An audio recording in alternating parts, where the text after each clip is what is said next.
Good evening, everyone.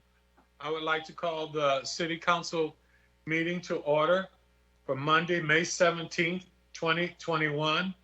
This is virtual and it is now 8:02 p.m. At this time, I would like to ask everyone to please join me for the Pledge of Allegiance. I pledge allegiance to the flag of the United States of America and to the republic for which it stands, one nation, under God, indivisible, with liberty and justice for all. Well, good evening to everyone this evening. Like to make sure that we have a quorum present. Madam City Clerk, I just want to, for the record, formulate that we have a quorum.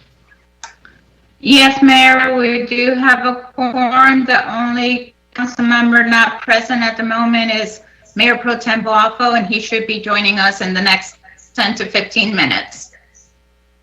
Okay, thank you so very much. And again, I'd like to welcome everyone this evening. Thank you for joining us. At this time, I would like to ask if there are any agenda additions, deletions, or amendments. And I know that there were some that want to do. Councilwoman Harrison? Yes, thank you, Mr. Mayor. I would like to add to the agenda a discussion on a proposal from the Interfaith Coalition of Bowie.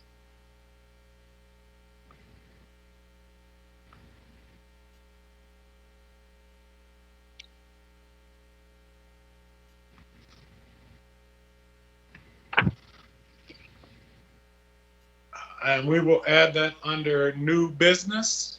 Thank you. And would you like to make a motion? Do we need to do them individually or all together? Is there any others? Mr. Mayor, I have another one. Okay. I would like to, and then I'm happy to make a motion and include Councilwoman Harrison's addition in my motion. I'd like to make a motion to move item D, adoption of resolution R-30-21 to item A at the top of new business so that we can discuss addressing opportunity and upscaling through the relationship with Rosetta Stone. So essentially, I'd just like to move that up to be first since we have Rosetta Stone on the line. And then I'd like to add a discussion item on Coursera to old business before item A, FY22 budget ordinance to old business.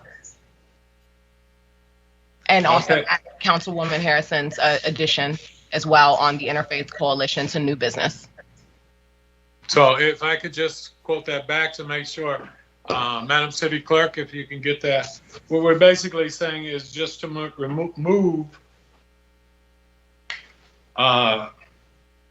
item D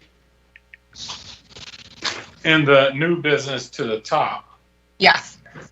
Right after we can do the Interfaith Coalition, since that was proposed first, we'll do that one. Then we'll do the and then we will bring into old business the Cordera. Is that correct? Yes, that's correct. And I'd like to bring it into old business as the first item before we go into item A that's currently listed under old business. Okay, well, that would make sense, that if we do something with that, it would affect what we would do in item A. So, okay, understood. All right, I would open the floor for a motion if we'd like to do that. Mr. Mayor, I'd like to make a motion to move up item D under new business, our resolution R-30-21 to the top of new business so that we can discuss that. Then secondly, I'd like to add the Interfaith Coalition discussion under new business right after that discussion. And then I'd like to add to old business a discussion on Coursera before item A that's currently listed under old business. I do need to ask, go ahead, Councilmember Harrison. I was going to ask you, but go ahead. You were going to say something. No, I was going to second, but okay. Since she put a motion on the floor, I'll second it. Now we can move forward to discussion. Okay. It's been moved and properly seconded. Any further discussion? Hearing none. You had a question, Mr. Mayor. What was your question? No, it's the city clerk. I had just one comment to state. We do have item B under new business, which is the adoption of resolution R2821, the water service connection for Meadowbrook Elementary. I just want you to make aware that we do have a representative from Prince George's County Public Schools on the meeting for that item too. Right.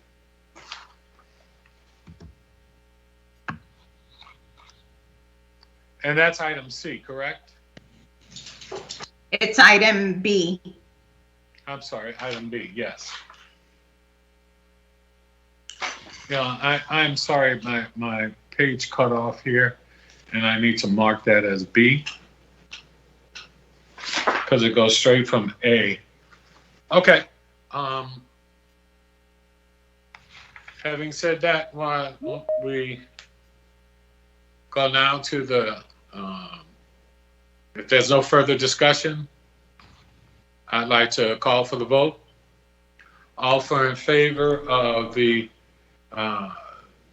additions to the and amendments to the agenda, please respond with an aye. Aye. Raise your hand, please. Aye. Aye. Aye. Opposed, same favor. Hearing none, the motion carries. Aye. Madam City Clerk, please help me as we go along through this to make sure I keep things in proper order. Please. No problem. All right, we will now move on to citizen participation. Madam City Clerk. Okay, so we have received 15 comments for citizen participation this evening.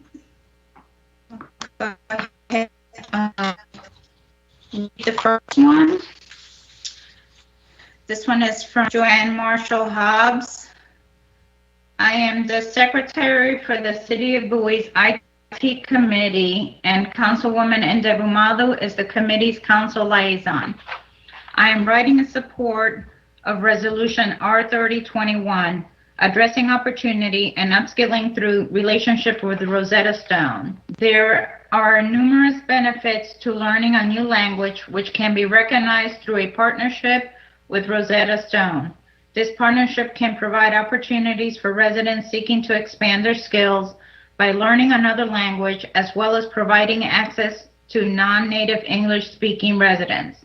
During COVID, our interaction with others significantly changed, reducing the amount of voice time shared. Because learning a new language usually required practicing out loud, many will have the opportunity to physically use their voice. Additionally, there are several proven cognitive benefits to learning a new language. For example, increasing one's ability to process information, developing complex thoughts processes, and decreasing age-related illnesses are a few. Thus, I fully support adopting Resolution R3020. Next one is from Jamie Thorpe. I fully support Rosetta Stone being made available for City of Bowie residents. What an amazing opportunity. Next one is from Tori Russell. Yes, I think it's a wonderful idea for the City of Bowie and the residents for Rosetta Stone. Next one is from Richard Bleach. I support adoption of a free service so that Rosetta Stone can provide 5,000 free licenses to our community. Next one is from Patrice Murray. In support of the agreement between the City of Bowie and Rosetta Stone for the free one-year use of a license for 5,000 City of Bowie residents. Please ensure there are no requirements for the city nor the residents to purchase agreements after the first year. Thank you. Next one is from Amy. Hello. As a family of 5 and residents of Bowie for over a decade, I would like to express my support for the Rosetta Stone initiative. This would be a wonderful opportunity for both our family and others in Bowie to learn and use a second language. Thank you very much for your time and consideration. Next one is from Kathy Harmon.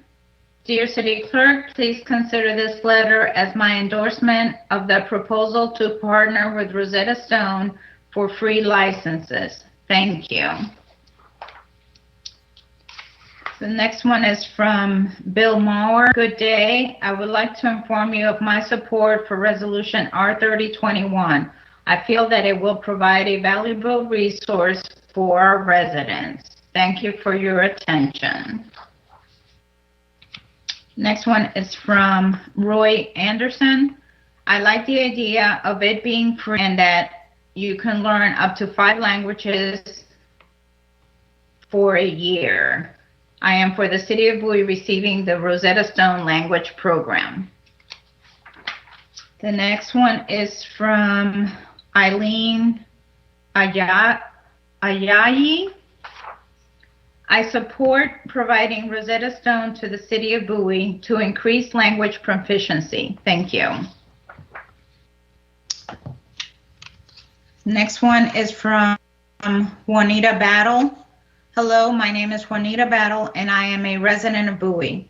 I think this would be an excellent opportunity for the residents of Bowie. Next one is from Carrie Bridges. Good evening, Mayor Adams, City Council, and City staff.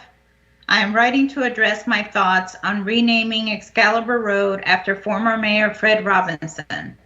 This is nothing personal against Mr. Robinson. I had a wonderful working relationship with him and wish him well. My concern comes in when this City Council is making a unilateral decision to spend taxpayers' dollars without consulting any of us on whether or not to spend at minimum $20,000 to rename a street after someone who is still living. Historically, across these United States of America, that honor is bestowed after someone has passed away. Even the Wall of Honor located in City Hall requires an individual to be deceased in order to be placed on the wall. This is another example of you, meaning members of this City Council, believing we work for you opposed to you working for us. This will be in my district, District 3, and although I receive newsletters from my representative, they never have anything pertaining specifically to the city, let alone my district. In other words, the renaming of this street. The newsletters mostly contains information that can be found on Prince George's County's website and mostly filled with COVID information. You were not elected to the Bowie City Council to report what is happening in the county. We have a county council representative for that. You were elected to inform me of things happening in District 3 of Bowie. I want to express that I am not stating I am for the renaming of the street. This email is to express my disdain for the lack of communication coming from my representatives, as well as the mere disregard for the citizens' opinions on renaming of this street. The next one is from Ebony Mullen. I am a Bowie resident in support of the Rosetta Stone licenses. It would be a wonderful opportunity for residents to learn various languages in our diverse community. The next one is from Pauline Marquardt. Mayor Fred Robinson served our city well for many years, and I am in full support of Fred Robinson Way. And the last one is from Michael and Maxine Gorman. This letter is in support of the effort to rename Excalibur Road to Fred Robinson Road. I have known Fred Robinson and his family since moving into the Amber Meadow section of Bowie in the 1970s. His children went to school with our children. His devotion to the needs of the city of Bowie and its citizens knows no equal. I know of no other person that comes close to having earned this honor. For more than 33 years, Fred spent 40 or more hours each week on this great city of ours. That's a grand total of more than 50,000 hours. Clearly, Fred has more than earned this honor. Consequently, both Maxine and I and our 7 children are 100% in favor of renaming Excalibur Road to Fred Robinson Road. And those are all the comments for citizen participation.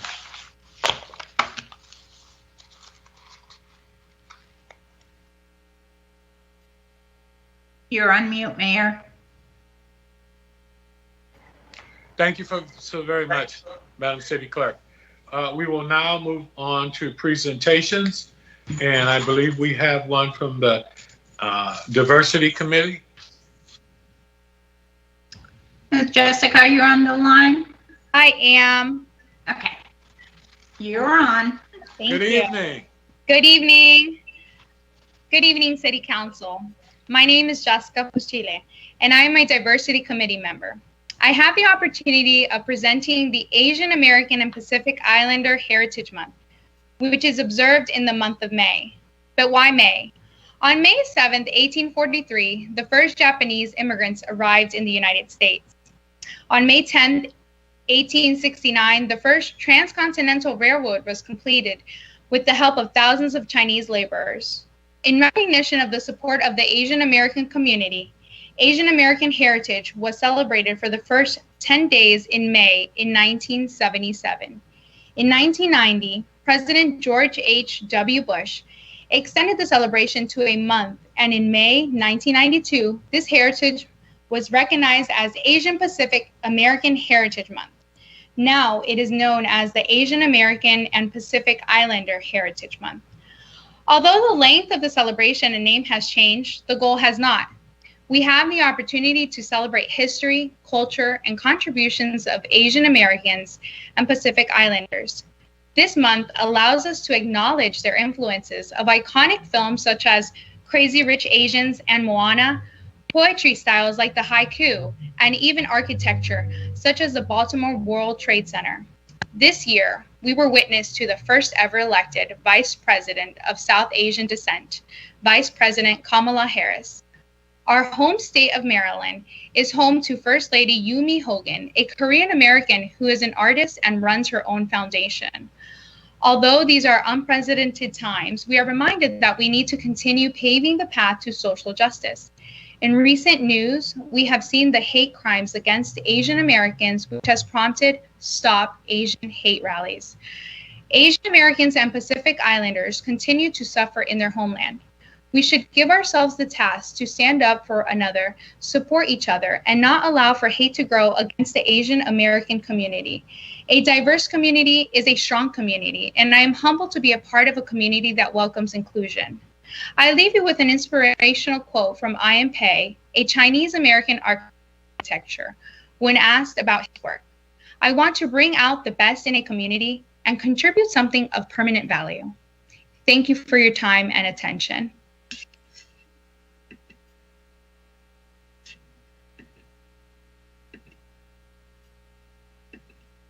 You're on mute, Mayor. I just want to say thank you to you and the Diversity Committee for your presentation this evening and for reminding us all how important it is to maintain that culture of inclusion and love and to stop the hate. Thank you again so much. All right, moving on. I'd like to now go to I see no city boards and committees reports, correct? And so I think we will go now to council announcements. Any council announcements at this time?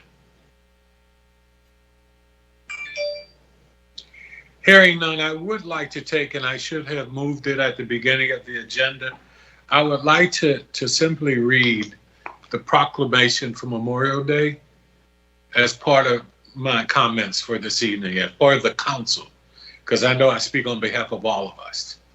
And that is, whereas the tradition of Memorial Day dates back to an order issued by General John Eddie Logan, Commander-in-Chief of the Grand Army of the Republic, calling for the graves of fallen soldiers to be strewn with flowers or otherwise decorated on May 30th, 1868. And whereas this simple act of remembrance has evolved over time through military regulations and practice into fitting testimonials of respect for the heroism and patriotism of those fallen soldiers, and has become a traditional ceremony held each May on Memorial Day. And whereas the veterans organizations of Bowie join together each Memorial Day to remember and to honor all those who gave their lives in the service of their country. Now, therefore, be it proclaimed that on Memorial Day 2021, the Council of the City of Bowie, Maryland, expresses its undying gratitude to all those who have given their lives to protect our freedom, and offers this proclamation as a token of respect for those Americans. Introduced and passed by the Council of the City of Bowie, Maryland at a regular meeting on May 17, 2021, Timothy J. Adams, Mayor. And I'd like to say that goes not only to those who have given their lives, but also our heartfelt appreciation and respect to the families of all of those who have fallen in the service of our nation over the decades. So having said that, I will now return back. Any other comments by any council members at this time? Hearing none, I will move on to the city manager's report. Good afternoon. Good evening, Mr. Mayor, City Council, and residents out there in Bowie. We have before you a proposed budget that has been reviewed by the council, and we're seeking to move that on this evening with whatever amendments or that you want, but we really need a budget so we can make our submissions to the state in a timely fashion. Also, there's been some new developments regarding the openings associated with the COVID-19, and we are working to adjust to that. And if you pay attention to our news alerts and the data coming from Mr. Cornwell and Uno, you'll be able to keep up with that. But we are adjusting in accordance with the county as they reduce restrictions. Otherwise, thank you and have a good evening. Thank you, City Manager. At this time, we'll move on to the consent agenda. I'd be open for a motion.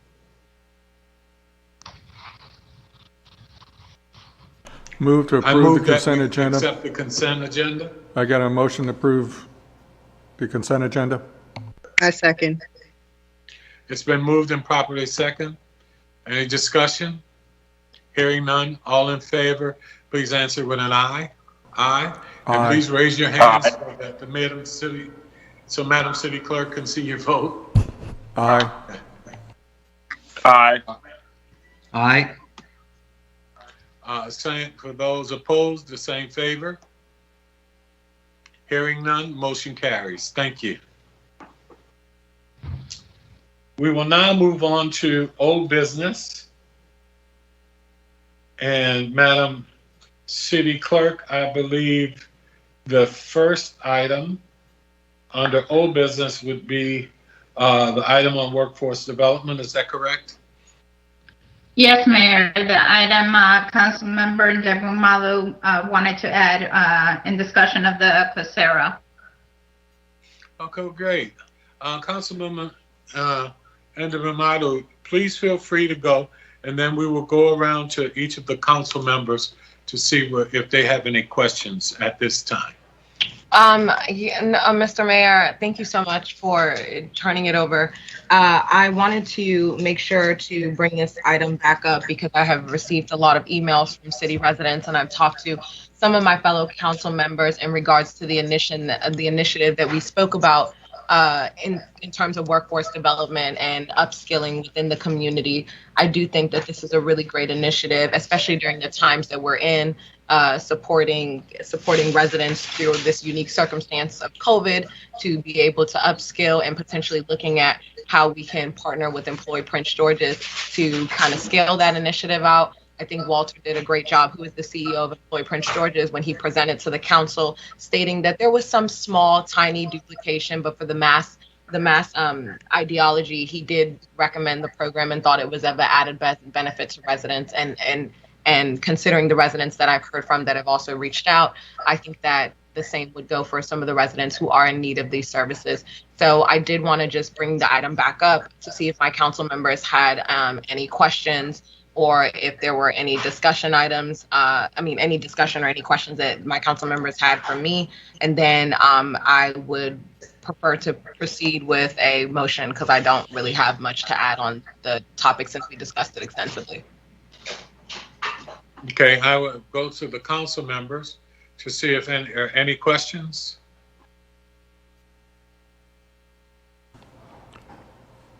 No questions at this time. Mr. Mayor. Sorry, I do have one quick thing. Go right ahead, please. Yes, Councilman Estev here. So real quick, I think from what my conversations with my colleagues, I get the sense there aren't too many objections to the pilot concept. It's just a simple matter of process that we have to go through an RFP. And so if the motion tonight is simply to establish a program that meets the criteria that we're discussing here, and we do an RFP process, that's, I think, something that a majority of us are fine getting behind. I think our only hang up was that it was simply a process question. Thank you so much, Councilman Estev. Mr. Mayor, may I be recognized just to respond to that really quickly, Please. to add a little bit more context? Councilwoman Ndebumadu. Thank you, Mr. Mayor.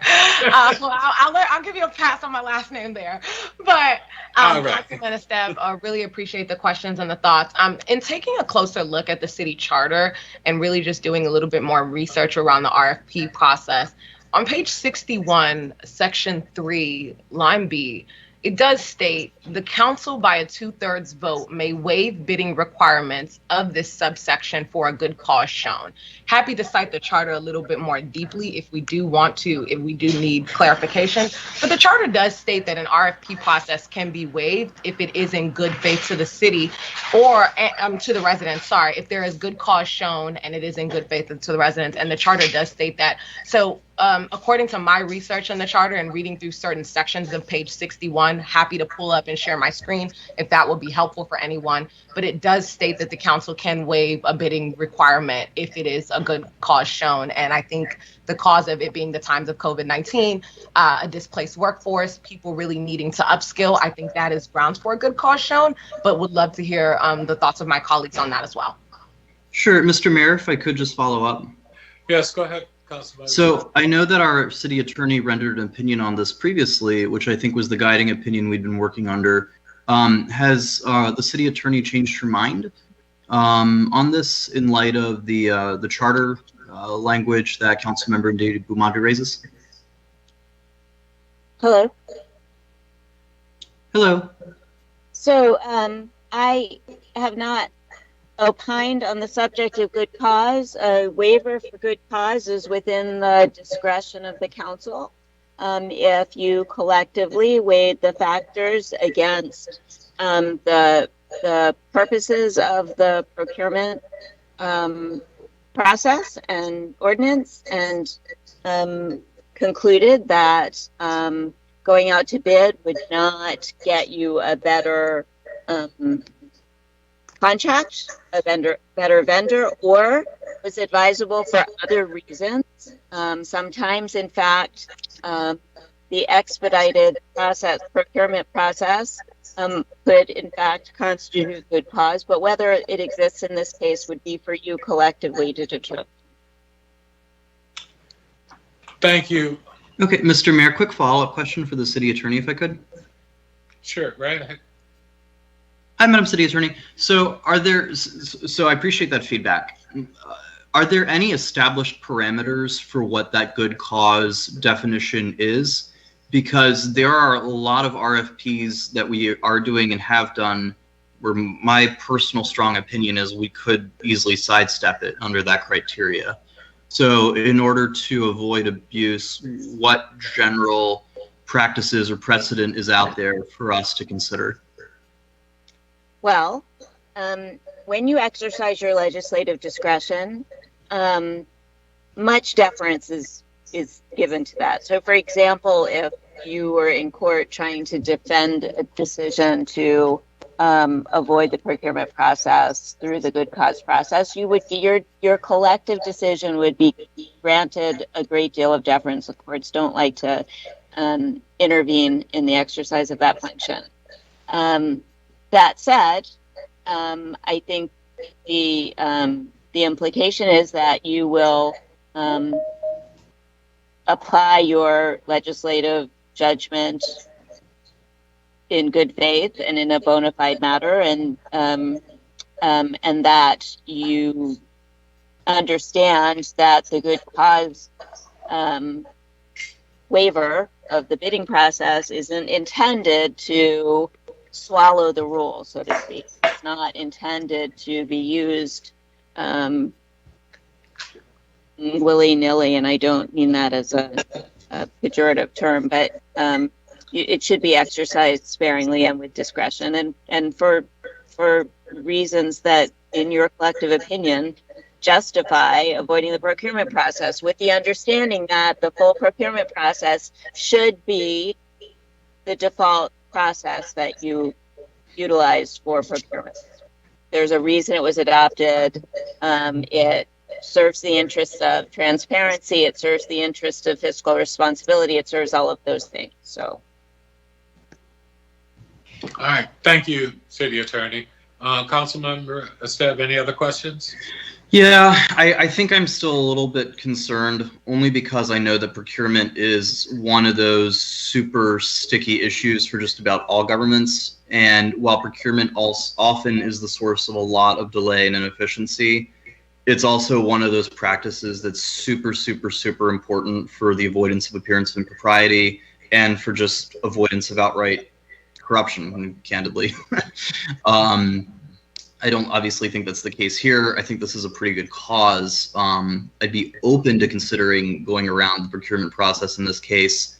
I would just like some clarification from the state or whatever the final authority is on this for some guidelines, because I think that, you know, I think without more clarity, this is rife for abuse, and that does concern me from a good government perspective. And I'm not saying that anyone on this body, you know, would necessarily do that, but collectively knowing how legislative bodies operate, that lack of clarity concerns me a little bit. So that's my only thought. Thank you, Councilman. Before I comment, any other council members have a comment? Yes. Yes, please, go ahead, Councilman. So this turns back to the city attorney, and I don't have the language in front of me. Is now joining. But the requirement or the ability to waive the bidding requirements typically is done as part of a procurement process, is it not? It's not just something, it's as a result of a review and a procurement process that would suggest, for example, that there are no other competitors, that full market research has been done, or that there is a, you know, for example, a supplier who is tied to, you know, a source, for example, our software, where there can only be one supplier. Therefore, we might waive bidding requirements for that. Can you speak to that versus this whole issue of we're just not going to bother bidding for a proposal altogether? Well, that is accurate. That generally the good cause waiver is used where there has been some background investigation and there is reason to believe that a full RFP would not yield a better arrangement, deal, transaction.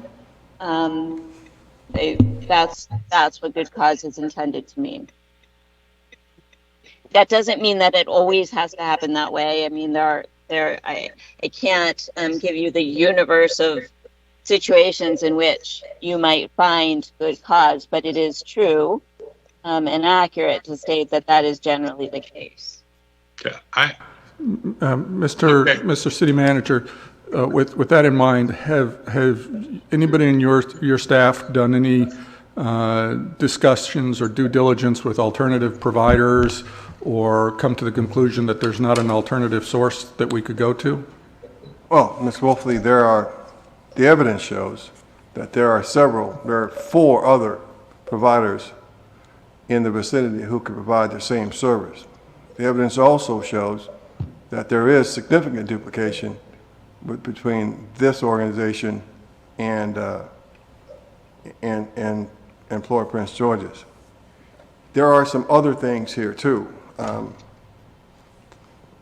Whenever we use a sole source, we will have exhausted our opportunity to find other persons to provide the service. That's the only time we do that. Or if we find a bid that's already in the public realm, for example, the state of Maryland, Montgomery County, we use those. But we have to explain that there's a waiting period and there are some rules associated with it. There's no reason why we can't do an RFP and get the best cost. We don't even know in this case what it would cost. So that would be something we need to know. And because these are public funds, and as we can tell by the letters we get from residents, and people are really, really scrutinizing how we spend public money.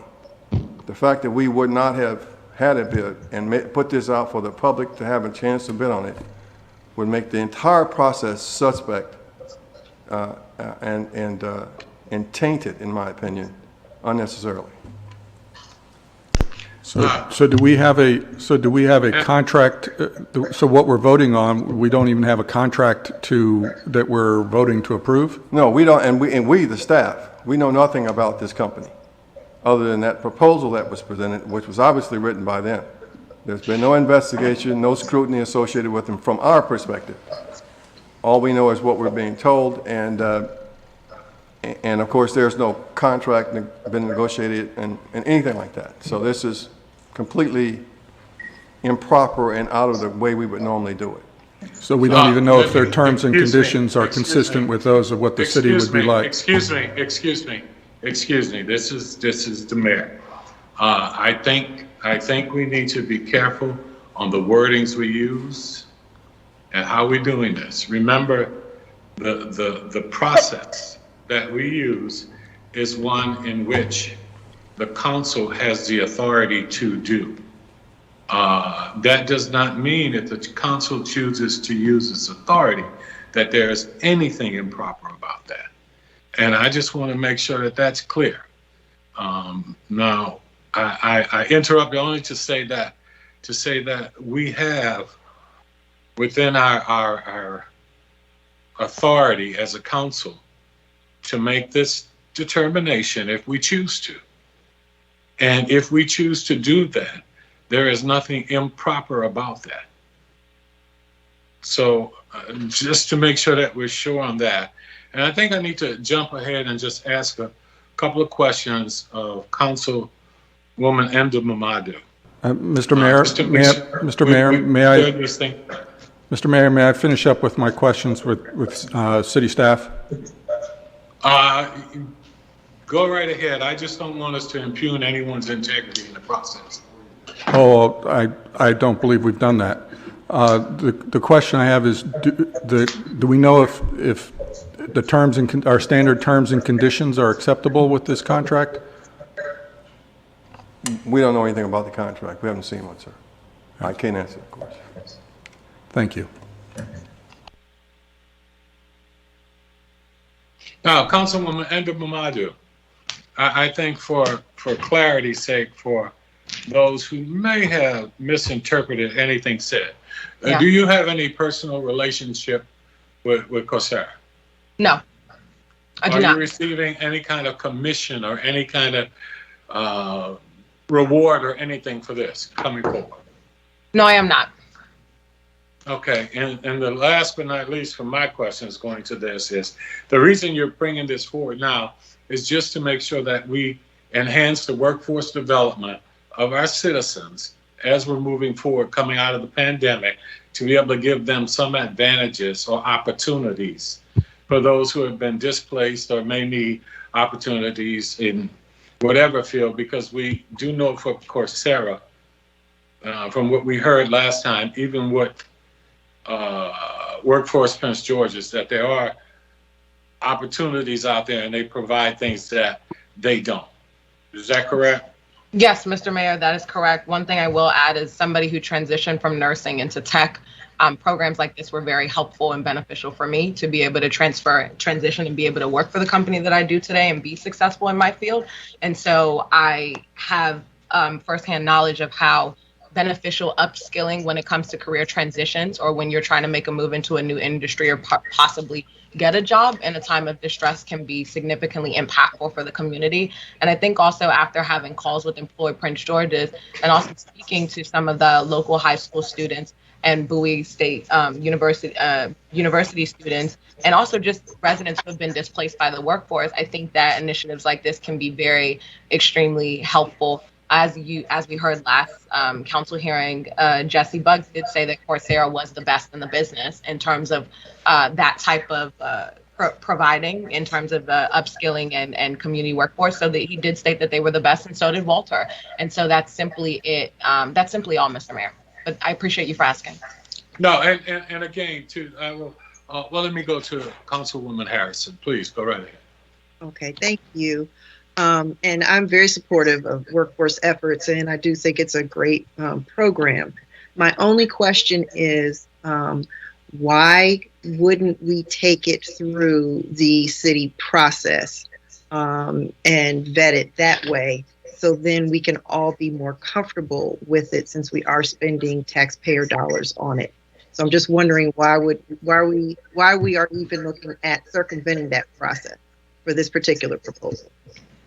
I think that's a really good question. Just to answer it briefly, because I don't want everyone to stay hung up on this, is because COVID is a real thing right now, and because people have been displaced by the workforce and there is an urgent need in the community, I do feel like time is of the essence. It's not to say that I don't support an RFP process or I wouldn't be open to that. I am 100% open to that, and I would never want to circumvent any type of processes that allow us to have a fair and equal government, to be able to be there for our constituents and also do things that make sure that we're acting in their best interest. I just know that because of the times that we're in, and because there are a lot of companies that are saying that they are willing to reopen very quickly and very fast, and that means massive hiring sprees coming, I do want people to have the opportunity, if they choose to be upskilled, to have access to these services that we know might take some time to get. Because what I don't want us to do is go down this process and then we're saying in a year from now, oh, we're offering you to be able to upskill and get certificates in a time where people are trying to get jobs now, and a time where the job market is getting ready to open up because businesses are reopening. So that's the only concern that I have, but it's not to circumvent, it's not to be operate in less of integrity or anything like that. It's just that when, the language says good cause, I do believe that genuinely, wholeheartedly, that this is a good cause because of the times that we're in. And should we have not been in COVID, I think I would have been fine just, championing for the RFP process to go through normally. Any other questions, Councilwoman? No, thanks for the answer. And I do want to make state for everyone to understand, Councilmember Wolfley, or City Manager, or Michael, or any of the other council members, I don't want anyone to believe that I was inferring that you were intending to impugn the councilwoman's integrity. By no means did I mean that. But I wanted to make sure that we didn't go down that path, or that any of those listening misunderstood the points that were being made. So having said that, any other questions or concerns at this time, Council? Just a quick follow-up thought, Mr. Mayor. Please, and to be very clear, I'm very happy with the pilot, and I'm very glad that Councilmember Ndebumadu has brought this up. Just want to be very clear about that. I don't think too many of us have an issue with that. I do strongly feel, and I get the urgency, and I get kind of the transition period we're in right now. Whenever it comes to procurement, I do get a little bit antsy when we start cutting quarters, even in the names of very good causes. So I do want to state, considering everything that's been said, I would still probably prefer an RFP process. Does staff have any sense of how long that might take? I mean, are we talking a year to do an RFP for a program like that if we give you instructions tonight? Well, Mr. Esteve, given the criteria and how much money we have available, we can have an RFP ready in a week, and we can have it out and vet it and have results back in 30 days from that point. And we can be presenting to you all in mid-late summer what the recommendations of the RFP will be. And it certainly wouldn't take more than a couple of months to do it, and it would be beyond reproach. Okay. If that's the case, I wonder if Councilmember Ndebumadu would be open to us going through that process. I know it adds a couple months, and I feel, given the transition period we're in, how that's frustrating. But I think it probably keeps us just undeniably above board on process. Yeah, if the city manager's statements are accurate in the sense of, and not saying that he is not speaking the truth, but if he is confident, then staff can get out an RFP within a week and that he could be presenting back to council within 30 days. I'm totally fine with that. I guess the question that I would have for council or Mr. Mayor is, when it comes to the budget, what would we need to do to essentially assure that, not necessarily for Coursera, but we do have a certain amount that's put aside for this initiative, given that it is not in the budget today? Yes. Mr. Mayor, Well, what would it be required? The proposal, assuming that the resolution would have to stipulate specifically how much money that we would have available for the pilot, and establishing a line item and amend the budget for that when it comes up for the next vote. Because absent that, I don't have the authority to do anything. But once you do that, and somebody sets the amount of money, then we can proceed. And what I said was about timing was, given the assignment, give me a week to get the RFP out, because it shouldn't be that difficult to do that. Give me 30 days to vet the documents, and then within a week or so after that, we'll be ready to make a presentation. That's what I said on the timing. Thank you. Hello, Mr. Mayor. yes, Councilmember Gardner. Yeah, thank you, Mr. Mayor. And I want to thank staff as well as Councilwoman Ndebumadu for bringing this forward. I know that her main goal today is to bring workforce opportunities to the residents of Bowie, as Councilwoman Harrison mentioned as well. And it is her goal, and it's always been my plans and hopes and desires to bringing such opportunities to Bowie as well. And I'm certain that the Councilwoman from Ndebumadu is just working to enrich the lives of Bowie residents. I know that is what her goal is, and she and I had conversation about this, and I expressed to her that I was the individual council member who brought the job fairs and other programs to the city of Bowie with the help of my former colleagues. So I understand what she's trying to do. I'm 100% behind it. And I'm certain that she doesn't have a problem with going to RFP and going and letting the process play out. I do understand the organization has a lot of advantages and different programs that are strongly related to IT. And so I can support this, and I can support taking this and letting it play out through the RFP process as well. And I'm certain that is what she has no desires to see one group win over the other. I think that her main goal here today is to just bring the service to the residents of Bowie. Thank you, Councilman Gardner. I think what I would add at this point is, I believe what we could do is, since we are all in agreement and trying to make sure that we have online training and ability for workforce development as we move forward, before we get to voting on the budget than having to go back and read it. At this point, we could look at putting in a line item using the 50K as the max, and have the line item included in the budget for the RFP process, so that when we came through it, that we did have the money already assigned in the budget to do that. Is there a problem with doing that, City Attorney?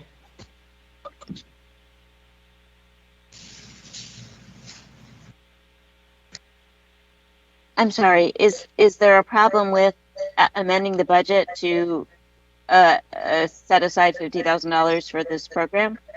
Right, for workforce development, online training? I don't think that's a problem, no. Okay, City Manager, is that what fit within what we could do at this point as well? Well, that's the only course of action. Is now exiting. The only course of action you can take right now is to establish a line item. It would be my recommendation to put it in the economic development budget, $50,000 for workforce development, contingent on RFP and the results, and we'll take it from there. Sounds good. Any questions about us? I'm sorry, I heard someone. Mr. Mayor, this is Councilwoman Ndebumadu. Do you need a motion for that?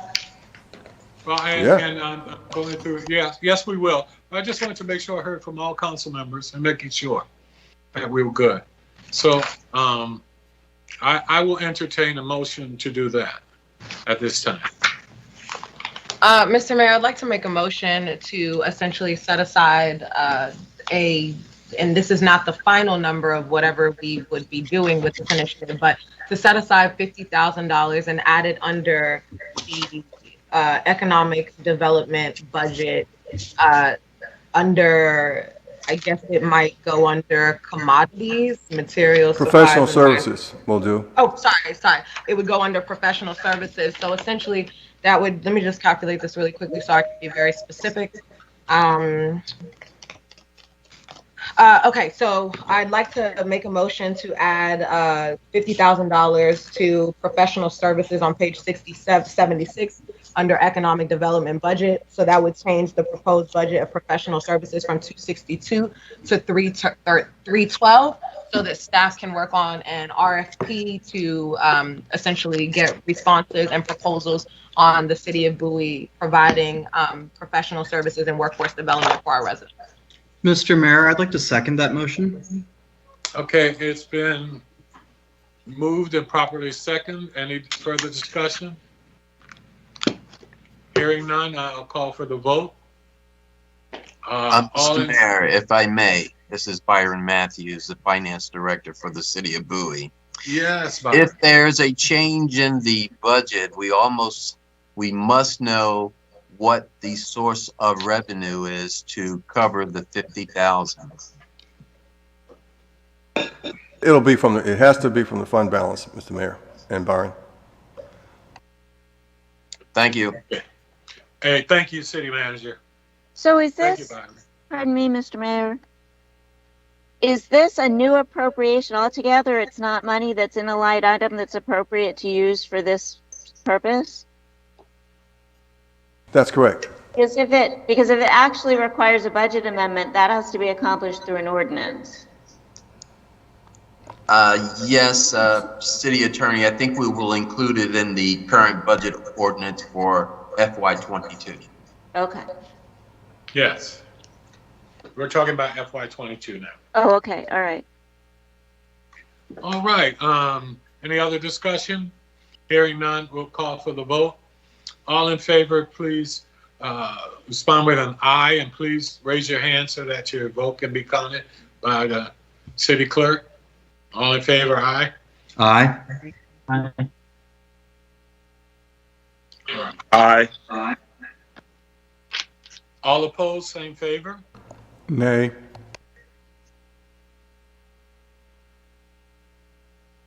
City clerk?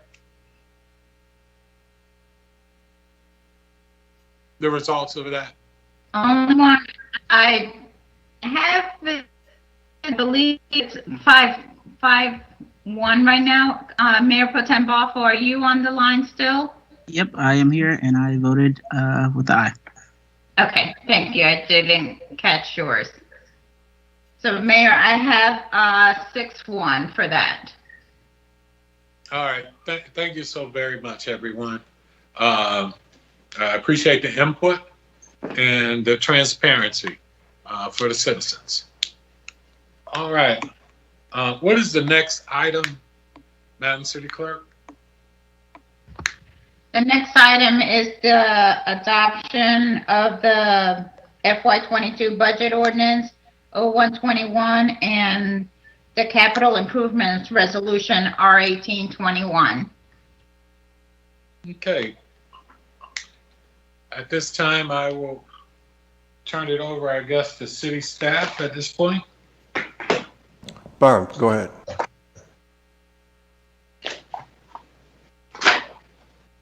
Thank you, Mayor. This is Byron Matthews, Finance Director for the City of Bowie. I think what we need now is a motion to adopt the budget ordinance for FY22 and the capital project resolution for FY22, along with the adjustments that were made during the budget sessions. Thank you. Do we have any questions at this time for Byron? If not, I guess we need to open it up for We need to get public hearing. If we could get the motion, you need the motion now, right, Byron? Before we go into the discussions? I thought we needed to open it up for City Clerk. I thought we needed to open it up for public hearing. No, this item does not have a public hearing this evening. We've already had the public hearings required for our budget. So tonight is just for adoption. Okay. So we need to just adopt it with the stated amendments that were done during the budget work session, plus the one this evening for the Coursera. Okay, great. So having heard that, and thank you, City Manager, I think we open the floor for motion.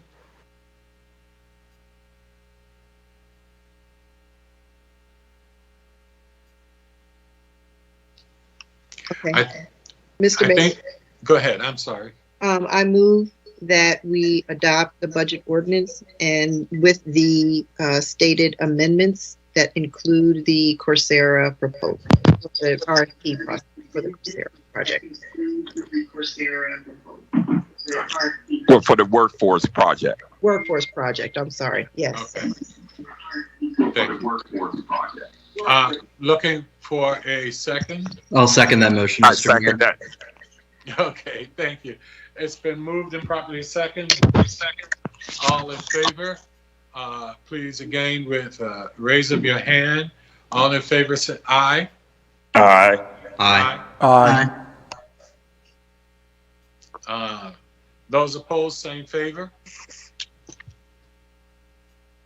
Hearing none, City Attorney, were you able to get the vote? I mean, City Clerk. You scared me. We need a roll call vote. Yeah, could we do a roll call vote just to make sure? I just wanted to, especially for the budget, and it'll make it a little bit clearer. Yeah, we need a roll call. We will now go with a roll call vote since the City Clerk could not make sure. And I will start off with an aye. Okay. Mayor Ndebumadu. Aye. Councilmember Harrison. Aye. Councilmember Gardner. Aye. Councilmember Esteve. Aye. Councilmember Wolfley. Aye.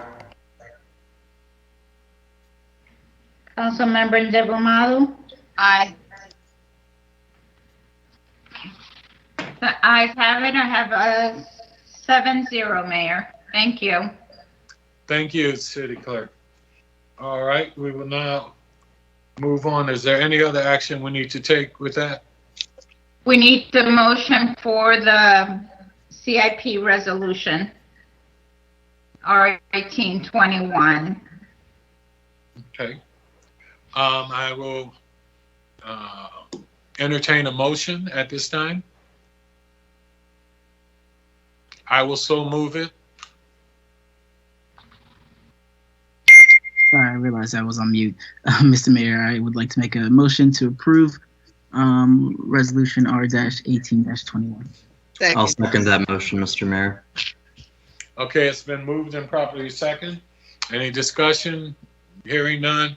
I think we should do another roll call vote just for. Yes, please. City Clerk? Yes. Okay. Mayor Adams? Aye. Mayor Pro Tem Boafo? Aye. Councilmember Harrison? Aye. Councilmember Gardner? Aye. Councilmember Esteve? Aye. Councilmember Wolfley? Aye. Councilmember Ndebumadu? Aye. Thank you, Mayor. We have 7-0 on Resolution R1821. Well, I would just like to take a moment right now and say thank you to city staff and all of those who participated in putting this budget together, to the council members and everyone for all their inputs, because I believe sometimes we get through this and don't realize what a great accomplishment it is as staff has done and what council has done in going through this and going back and forth and all the iterations and all the changes and all the things we've had to discuss. So I would like to say at this time, thank you to everyone. And congratulations again on getting through so that we can put the information in that we need to the county and everyone else in a timely manner. So thank you. All right, moving right along, I think we now move to item which was originally B, recognition of former Mayor G. Frederick Robinson Way, and I will turn that over to staff as well. Good evening, Mr. Mayor. This was investigated a year or so ago, and Maddie Risorto did the groundwork and the legwork associated with it. She's on vacation, so I'm going to take you through it. If you look at the handout that we put in your package that was dated May 11th, that's subject is change the names of Excalibur Road to Fred Robinson Way Drive. Ms. Risorto talked with everybody involved in what it takes to change in the name of a major thoroughfare, in this case Excalibur Road. And what she came up with was, if you look at page 2 there, a list of things that will be required. Modifying the street, modifying the address on all the city documents, contacting vendors, cleaning up search engines, and about 15 other items that would, in sum, she estimated it would cost $20,000. It may be more, maybe less, but it would be a long process and a bit arduous, but it's something that we could do if it were the assignment. It was our recommendation, I think, then to dedicate a road and its tribute rather than make it official, but we are prepared to do that or the renaming. But keep in mind that if we take on the renaming mission, that it's going to be and require a lot of bureaucratic adjustments, and it could take a while. But and there could be a residual effect down the road because it is our address and we're a city entity, and that could make it long. But it can be done if the council wants to do it. Thank you.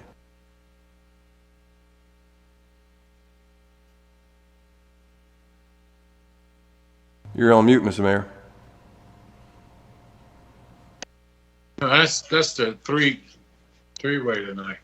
Councilman Gardner, I think you had brought this back up. I want to give you an opportunity to speak. Well, thank you, Mr. Mayor. Thank you very much. Yes, I did bring this forward, and it was my going to my colleagues after much conversation about this and much support from many of the residents in the community. It's an honor to be in position to be able to do this and to show recognition and appreciation for a gentleman who had given 30 plus years of his life to build our community, a community that we all enjoy and benefit from being a part of. Fred Robinson, I served on the council with Fred Robinson for 10 years. And I learned a lot from Fred. We didn't always get along. We were on different sides of the aisle on many occasions. And then there were times that we were not. But what we always did is at the end of the day, we respected one another's opinion and we moved forward and worked together in a professional manner. And I know above all, Fred Robinson has love for the community and for the city of Bowie as a whole. And this is why I brought this forward, and having had conversations with staff and my colleagues, I'm hopeful that tonight that collectively we can come together as a body and show our appreciation to our former mayor and thanking him on a job well done for 30 years of his life. Thank you, Mr. Mayor. That's all that I have to say. Thank you. Council members, any questions or comments at this time? Yeah, just one quick comment, Mr. Mayor, if I could. Yes, please. Go ahead, Councilman Stead. Sure. So echoing a lot of what my colleague, Councilmember Gardner, raised, I've been kind of conflicted on this for the last several months. It's certainly no secret that Mayor Robinson and I were on different sides of many issues and often had a tense relationship where our disagreements veered even out of the professional into the personal at times. But taking some time to consider this, anyone who's done this job for 2 years knows how much of a commitment it often is and how much of a service it very much is. Doing the job for 22 years, particularly in the hot seat of mayor, is no small thing. And in spite of our disagreements, Bowie is not exactly falling apart, right? In the period of time that the mayor served, the city grew a lot, but also the quality of its services improved dramatically and its tax rate remained extremely competitive. The city very much reflects the vision of the mayor and his efforts over the years, whether we always agreed with them or not. Certainly he doesn't take all the credit for that. He had a lot of colleagues who served alongside him for a very long time, including Dennis Brady and many, many others. But this kind of recognition, I definitely think is consistent with and proportional to the mayor's service. And I think it is appropriate at this time. So I do support the initiative as Councilmember Gardner describes it. And I'm happy to discuss it with anyone who would like to. Thank you, Councilman. Any other council members' comments? Yes, Mr. Mayor. Yes, please go ahead, Councilman Wolfing. So I too want to comment in favor here. Fred's years of service, I can't remember a time when he wasn't mayor for many, many years until just recently, of course. And the numerous accomplishments of the city council and the city as a whole over those years has been significant. Everything from the building we're in here to the police force to any number of efforts and engagements. And I think that is truly commendable that we've been able to accomplish this and his commitment to getting all of that done. And I know there were plenty of times that there were things that got done that he wasn't in support of, but he did a lot to help others with the things that they were looking to do as well. And as Councilman Stev mentioned, it's from a personal standpoint, that's it's difficult sometimes to step back from the personal disagreements, the competitiveness in races or other political environments. And that certainly needs to be considered, but ultimately the level of service, the years of service, the accomplishments, I think that this is a worthy recognition for Fred. So, you know, certainly as we look back, those 20 plus years were formative years, and we are certainly the better off for it. Thank you. Thank you. Any other council members' comments? Councilmember Harrison? Echo my colleague's sentiments. I couldn't have said it better. Fred just really did so much for our city, and he greatly appreciated it. And I think this is a great way to recognize the achievements and all that he's done for the city. So I'm in support of this initiative as well. Thank you, Councilwoman. Any other comments? Questions?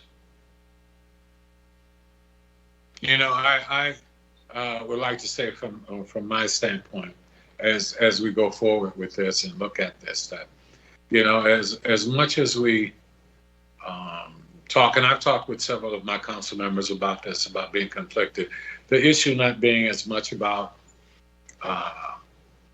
Fred Robinson and what he's contributed to the city and his service to the city.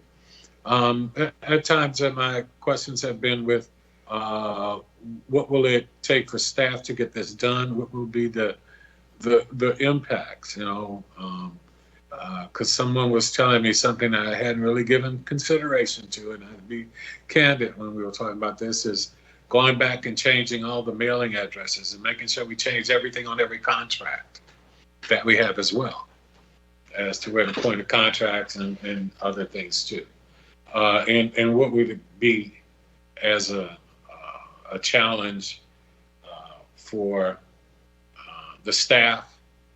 And I think we heard a little earlier in one of the letters saying about we didn't give the citizens a chance to have any input on this of any real thing. But I think what can't be denied, and we have to look at when we look at this, is that Fred Robinson was the mayor for many years. I didn't have any real issues with the mayor, so I didn't work on the council with him, so I didn't have that position. But what I will say is that, you know, we need to really look at what we want to do at this point. So at this point, I would say, you know, we'll go through it. I think Fred Robinson needs to be honored. I know at one point we were talking about, and as you saw, for those who saw it, with the name recognition with the sign.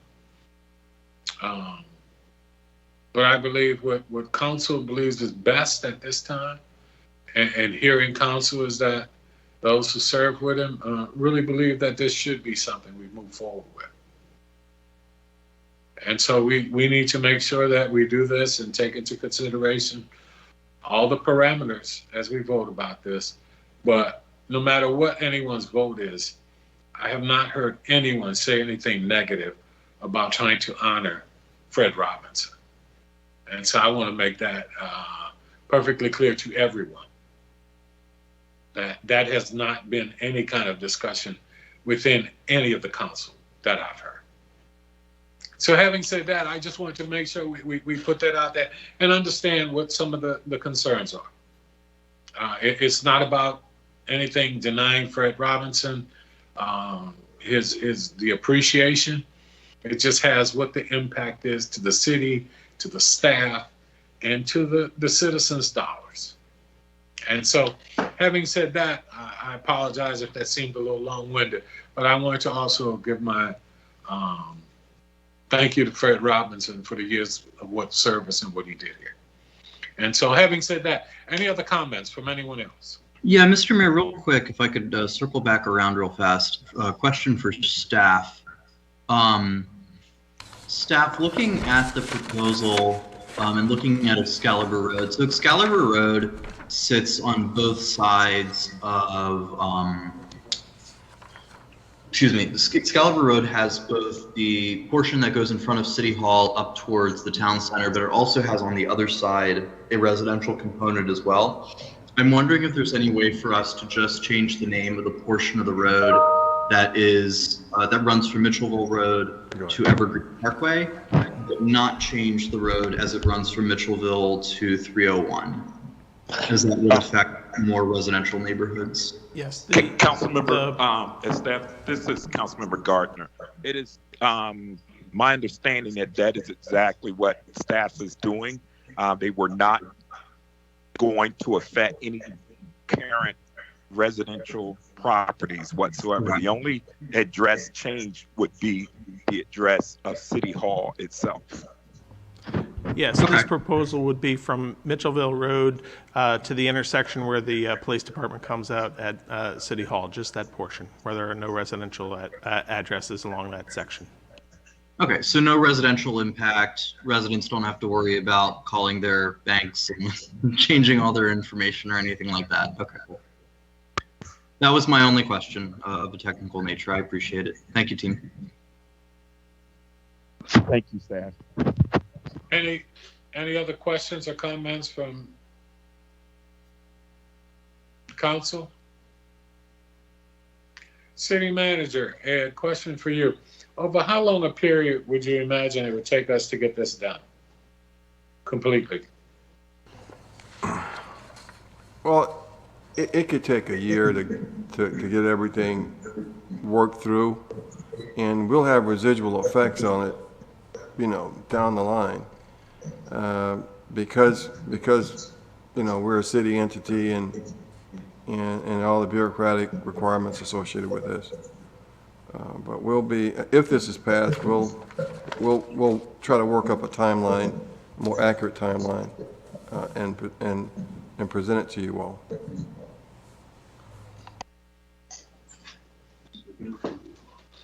Okay, are there any other questions or comments at this time? Yes, I do have a question. Mr. City Manager, in addition to the timeline, you'll be able to include costs associated with the steps as well? Yes, we'll see if we can become more accurate than the $20,000 estimate we have. Yes. Do you think it would be much more than that, or what are your thoughts? Not sure. We just don't know right now, but we just don't know. It shouldn't be much more than that. City Manager, having said that, I'm not putting you on the spot in any way, shape, or form, but asking, would it be better for us to take a deeper dive to find out just what that cost would be, as opposed to just doing that tonight? Well, it would be, either way, it'd be an estimate of what we think it's going to cost. I mean, it's more time always helps, but I'm not sure it's going to matter, because we're going to have to take somebody and appoint a project person, and it could be 3 months before we know any more details about money, and then there's always things that come up. So this is a pretty good estimate, though, I think. Okay, thank you. All right, at this time, any further comments? Hearing none. I'm so sorry, Mr. Mayor. I do have one more quick thing. I apologize, and I swear I'll move on. Councilmember Gardner, have you consulted with the former mayor on the actual name itself?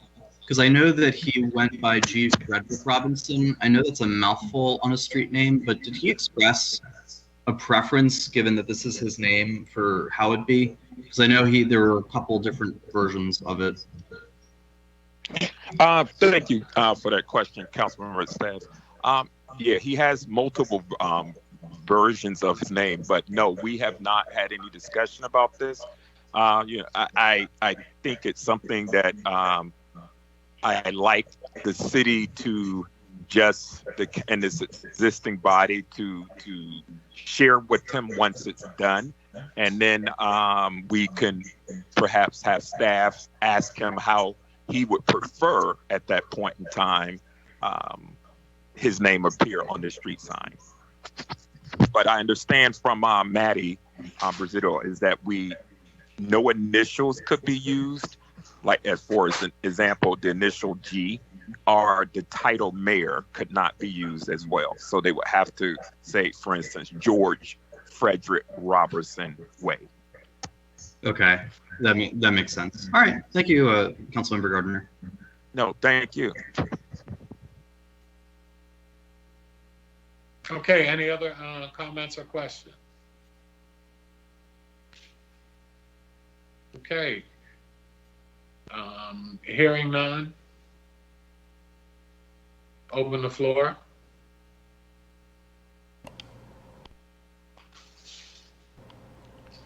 Henri?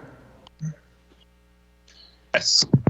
I'd like to move to, I'm sorry, everyone. I'm sorry, I didn't mean to no problem. Thank you, Mr. Mayor. I'd like to move for approval of resolution R-30-21.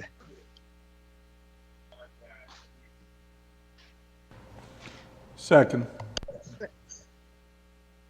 It's been moved and properly second. Any further discussion? All right. It's been proved and properly second. All in favor, please respond with an aye and raise your hand if you can. Will you be able to see? Aye. Madam Clerk? Aye. Aye. Aye. Aye. Okay, I believe I have 7-0. Yes.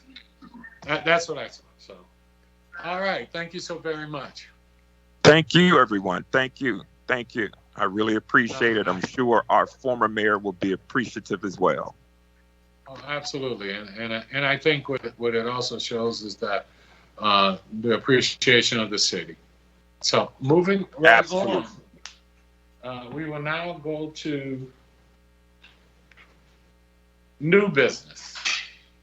And we want to start with the Interfaith Coalition. And I will turn that over to Mr. Mayor, I thought we were going to start with Rosetta Stone. Okay. City Clerk? You're supposed to catch me. Yes, sir. Councilmember Ndebumadu was correct. That's what I said. You're supposed to catch me now. Let's start off with Rosetta Stone. I will turn it over to Councilwoman Ndebumadu. Oh, thank you. Thank you so much, Mr. Mayor. Good job on my last name. Good evening, everyone. It's good to be speaking again. I am really, really excited about this project because I think it's just a really great initiative. I think after last year, or not last year, this year, Prince George's County came out with some essentially results around student learners and how language barriers were affecting different communities differently. And I think what's so fascinating and what's so interesting about this are a couple of things. 15.8% of residents are not proficient in English, while 84.2% of Bowie's population only speaks English at home. 32% of language learners will never graduate, while less than 50% of Bowie constituents above the age of 25 have a bachelor's degree. The average pay for a job requiring Spanish in the city of Bowie is $13 to $25 per hour, which is higher than the average $11.75 minimum wage job. So I think there are so many reasons why this partnership is so meaningful and so unique. Well, sorry, not partnership, relationship is so meaningful and so unique for the community. And I know we've heard from a number of residents in the city of Bowie and also within District 4 that are really in support of this initiative and the idea of us working with Rosetta Stone to be able to provide 5,000 free licenses for the duration of 1 year. And I think this is a great pilot program to really see what we could accomplish within the city of Bowie in terms of people who need to learn second languages, who are struggling to speak English. And I think what's also really unique about this, not only for our children, but for our frontline workers who are really also looking to upskill and also continue on this thread of workforce development and people who are really working and interfacing with our residents to be able to communicate in languages that they're comfortable with. So it's really exciting.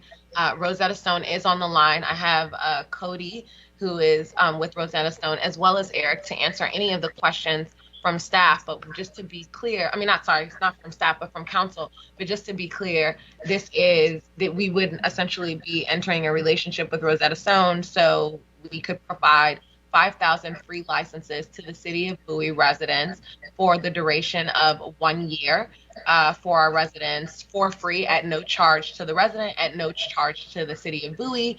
This is just a good faith and a great initiative that Rosetta Stone is willing to partner with the City of Bowie on to directly provide this service to the city. Just to give further context, Rosetta Stone is a SaaS product. That means software as a service for those who are not familiar. So that essentially means it is an online platform.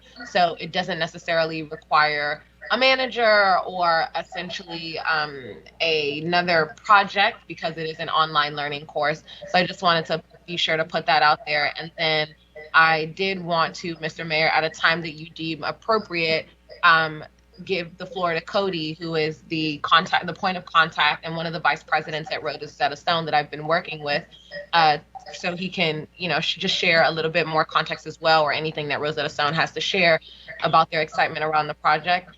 But I do have anticipated next steps that would be required on behalf of the city. I'm happy to read that out if that's more helpful for the council. But after speaking with city attorney, I think one of the potential next steps is for our city attorney and Rosetta Stone's attorney as well to get on the line and have a call to just make sure that within this partnership or relationship that we're working towards, that there is no liability on the City of Bowie as well as Rosetta Stone, and we work out those fine details before this software is provided to the residents, as well as working with the city's communications department to make sure that we can include it in the language that's coming up to be able to market this out to residents and for them to know that the opportunity is available to them and how they can access it, as well as speaking with the city's IT department to figure out how we could potentially either add a link to the city website so that residents will know where to access it and go sign up for the free license, or how we might be able to allocate those licenses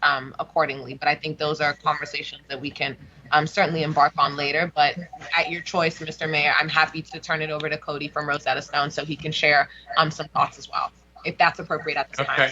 Okay. What I'd like to do is, and I think I need to cover for everybody this, with the representatives from Rosetta Stone, is you've probably gotten this before, is it seems too good to be true. Okay, so Cody, if you could just give us your background on your position, your job, and then go right ahead and share with us, please. Yes, thank you, and thank you everybody for having us on the call this evening. My name is Cody Lamans. I'm the Vice President of Global Sales for Rosetta Stone's Enterprise and Education teams. It is free. It's not too good to be true. If I were to tell you that Rosetta Stone's mission is to change people's lives through the power of language and literacy education, I think that's what we're talking about here. And just to give you a bit of a backstory, when COVID hit, this time a year ago, we really challenged ourselves as a company to where can we show up? Where can we show up for our customers? Where can we show up to actually change the lives of people? So we did a lot of things with our products to get them in the hands of people that were in need. And I'll show you the Elmhurst Hospital was the hospital in New York that had a lot of COVID cases, and we're able to support them and provide licenses to their employees and staff to just give them something else to do when their hospital is being slammed with COVID cases, just to help them, support them, give their mind a distraction, something else that they could do to really help them through that troubling time. And we see this as just an extension of that. When Roxy and I had our first conversation, there was a natural fit here, and we got connected because my boss, Matt Ehrlichman, who's the president of Rosetta Stone, they had a networking event and got connected. And Matt came to me in a very genuine way and said, hey, this seems like a great opportunity for us to again show up. So that's what this is about. We're excited about this opportunity to help your residents, to help your staff, whoever it may be that ends up using Rosetta Stone, we just want to be there rather than trying to go through the process of what is the right number of licenses to buy, how would this work. We just wanted to make it easy for you guys to see how it worked. Give it a shot, kick the tires, and let's see what can happen here. And the easiest way to do that seemed to just allow you guys to have these licenses. We're happy to provide them, use them for years, see how the program goes, and then there's always opportunity to have a discussion on where this relationship can go from there. But first and foremost, we just wanted to take the opportunity to show up for you guys, and we look forward to this relationship, and we'd be happy to take your questions. I have my colleague Eric Neenan on the call, and we'd be happy to take any of those questions, give you answers now, or we can always follow up at a later date as well. Well, Cody, I'd just like to say thank you for that. I'll turn to Councilwoman Ingrid Harrison. I believe she has a question. All right. Thank you, Mr. Mayor. And thanks, Cody. I appreciate the information. I do have some questions for you. Based on your data, how long does it take a person to learn a new language? Yeah, I'll leave that one for Eric, who has a good answer for it. So Rosetta Stone software is pretty engaging. However, actually learning a new language does require some time commitment. There's no ands, ifs, or buts about that. If you spend 4 hours a month over 6 months, you can advance on average probably about 1 CFR level, and it's most commonly used global measure of language proficiency, but it'd be going from, let's say, a total beginner to a high beginner. So after a year, how proficient would an average person be using Rosetta Stone in, say, Spanish or French? It depends on how much commitment you make. So we've had clients in places that have had made fabulous gains because they put the hours in. The one that, if it's free, then some people check it out and don't do much with it. One of our best practices we'll discuss with our IT staff is if you've got too much demand for the 5,000 licenses, is deactivating people who tried it once for 5 minutes and never went back, so that we're not wasting free licenses on people who aren't committed. But if people are committed, you could definitely go from let's say a high beginner to a low intermediate if you were, let's say, native English speaker and who had come to the United States, let's say, in the last several years, in less than a year. Okay, and so to that end about licenses, how did you come up with 5,000 for the city of Bowie specifically? Yeah, I can speak to that. I looked at, because we were doing this for free, I looked at what was some of other projects that we had done over the years and what seemed to be the amount that we had gifted. And there was no, there have been varying amounts. There didn't seem to be any consistency to it. So in that, I reached out to Roxy and just said, hey, it seems like the right number that we could offer would be around 5,000 licenses free of charge. To be honest with you, I didn't have an exact science behind that. And just speaking with people internally, that seemed to be a number that we would be comfortable offering free of charge for 1 year. Right. And so after 1 year, how much would it cost for a resident to have a subscription? Yeah, so that is a good question, and I would be happy to share our actual pricing sheet for that, but I would tell you that it would be some discounted rate. Normally, our licenses for this product would be around $149 per license, but again, we would look to partner with you guys and honor some discount to make it more palatable for your budget in the city of Bowie. And to be honest with you, once Roxy and I decided, or I reached out to her and said we would do this for free, we didn't have many more pricing discussions beyond that. Right. So, free comes with something. So what is it that you guys are looking for from us to do for you for these licenses? Be a great partner, right? I mean, we'd love to see these licenses out in your community members' hands. So the more that you guys promote it, the more that you encourage people to sign up for it, the more that you ask them to use the product, I think the better impact it's going to have for your community. If you're asking how we are asking to benefit for it, there's no ask there, honestly. We're doing this as social good to help give back, because it's something that's important to us as a company, and we hope that your community members embrace it, and they use every license to their fullest extent. And if that means at some point in time there's a bigger relationship here that does have a financial transaction, that's great. We'll have that conversation. We're ready for it. But as of right now, we would love just to see you guys get started and use these licenses and see where the project goes from there. There's truly no commitment or any benefit that we're asking for right now. And we're not asking for you to even sign up in the future. That's not our intent. If after 1 year you guys have some amount of data from this project that you're looking at and you decide that it's not what you want to move forward with, we're okay with that too. Right. And would you be able to give us like numbers after about 6 months to see where we are as far as the, how the residents have taken to this, if they're interested, and how many licenses so far have been used? Yep, we'd be able to show you activation data and what the infrastructure looks like. Yep. Okay. My last question is Rosetta Stone also offered in Prince George's County libraries? That's a good question. It was at one point in time. I looked into that, and I believe it is no longer offered within the libraries. I will look to confirm that for you, but it was one question that I had myself internally that I'm looking into. Okay. So Bowie would be kind of the only place you're offering it in the county, or is there other places? Are there other places you're offering it? There is a relationship with Prince George's Community Schools, I believe. And then there's the one library project that I'd be looking into. Okay. All right. Thank you very much. Yep. Thank you, Councilwoman. Any other council members with questions? Okay.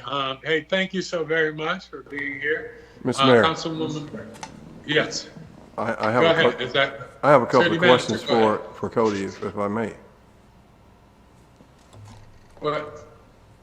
What's that, City Manager? I have a couple of questions for Cody, if I might, regarding the implementation of this. Okay, go right ahead, City Manager. Fine. So how much information technology support would be required of us?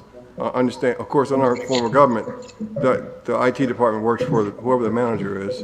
In this case, it's me. And so therefore, what would we be taking on as far as, IT? We don't have any unemployed IT persons out there. Everybody's already busy. So what would this take from us? Or would it, if nothing, that's fine with me. But what would you require of us from an automation support perspective? Do you want me to take that, Cody? Please. Yep. Yeah. So we want to work for IT and setting up some type of single sign-on with whether it's the city of Bowie's website or another city system, so that only residents of the city had access. How would we be able? So it would be up to the city of Bowie to determine who is a city resident and who isn't. Is that true? Okay. Yes. All right. Well, assuming we have that database, I'm not sure. That's the state of Maryland does. So it will require some time of an FTE to help manage this at some point, right? Sure, it does. So this is we have client-facing learning management and reporting applications, which will be available to you, and we can work with your IT department on what's the most efficient way to get access to residents. Okay. So one other thing. So if there are, at some point, when somebody from the city, from a resident signs on to this and becomes a functioning Rosetta Stone student, if there's a conflict between that resident and you all resolve it, not us, right? Once they land on Rosetta Stone domain on the website, the product responsibility and technical help is all on Rosetta Stone. All right. Thank you, Mr. Mayor. Okay. All right. I'm glad we were able to do that.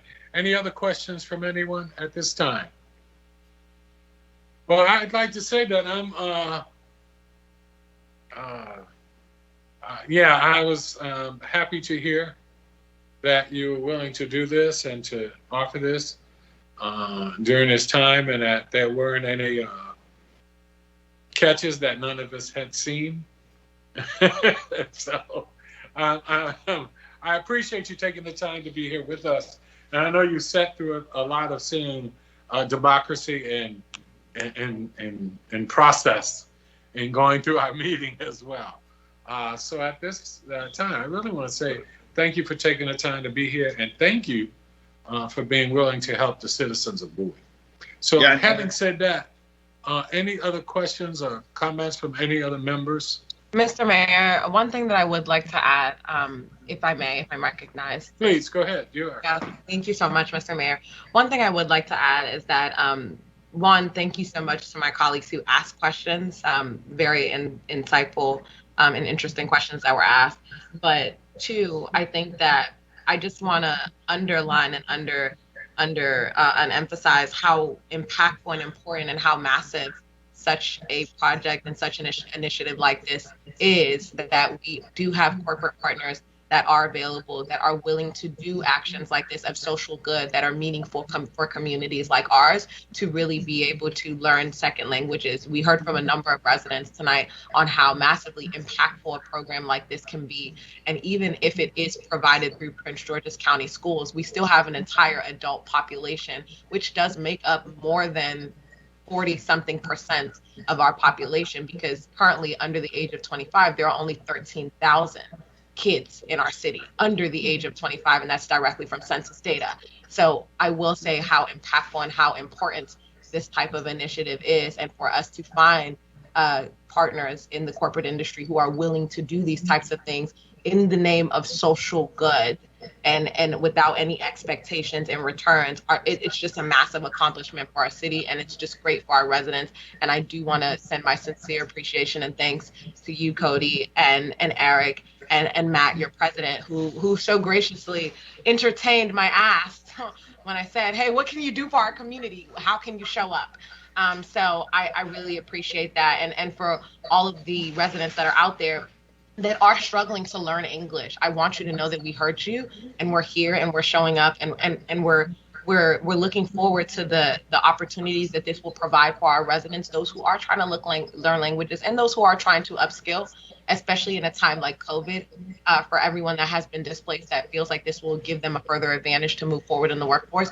We really want you to know that we hear you and we see you. So with that being said, Mr. Mayor, I'd like to make a motion to adopt resolution R-30-21,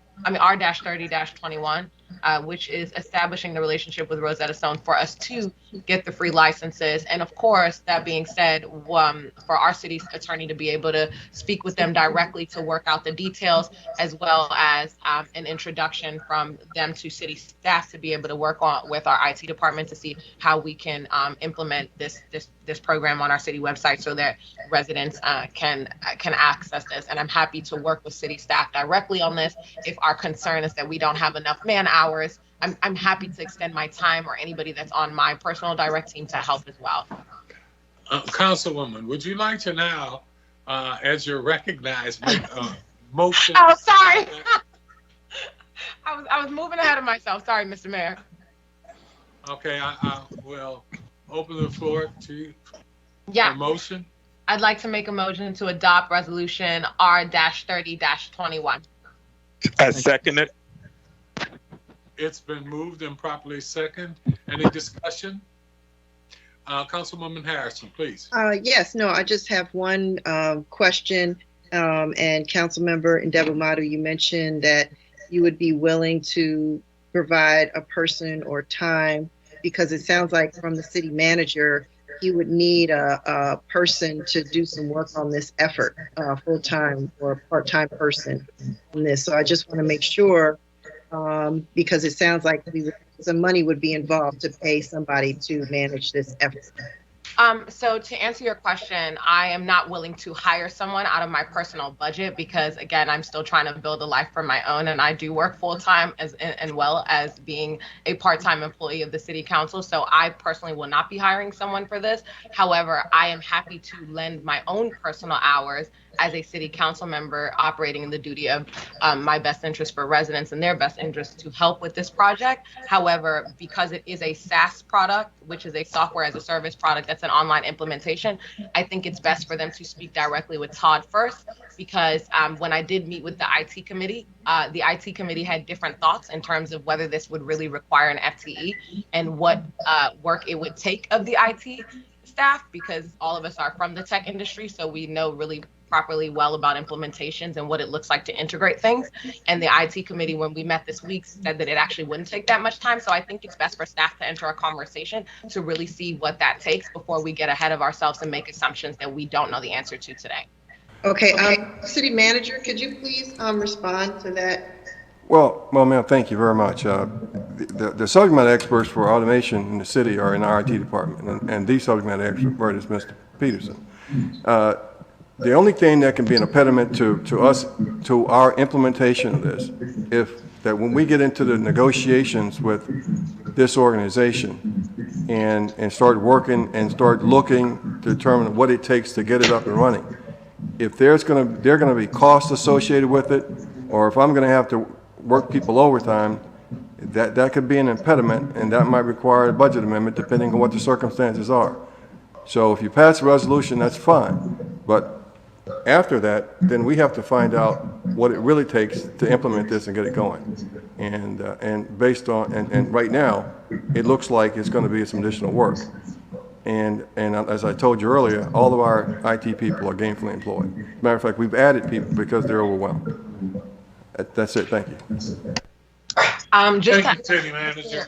Mr. Adams, Mayor Adams, can I just add just really quick context really quickly? Please, go right ahead. Yeah, just to be really brief and really quick, I'm really happy that this is actually coming up, because as the liaison to the IT committee, we did have a conversation around the IT department and some of the FTEs that were hired, that were added. We did add 2 FTEs to be precise to the IT's budget, to the IT. One was a application specialist and the second one was an innovation manager. These are the types of things, and we spoke about this on the IT committee meeting when we met last week. These are the types of things that innovation manager would be looking to do. And we discussed that at length at the IT meeting. So just wanted to add further context, because we did just add an FTE for the budget for innovation. And these are those types of things that we're talking about when we think about innovation. So I just wanted to add that context. I'm not really interested in going in a back and forth right now, but I know that there's a motion on the floor. There was a second. So Mr. Mayor, I'll turn it back over to you. We were doing discussion? Yes, and discussion is warranted.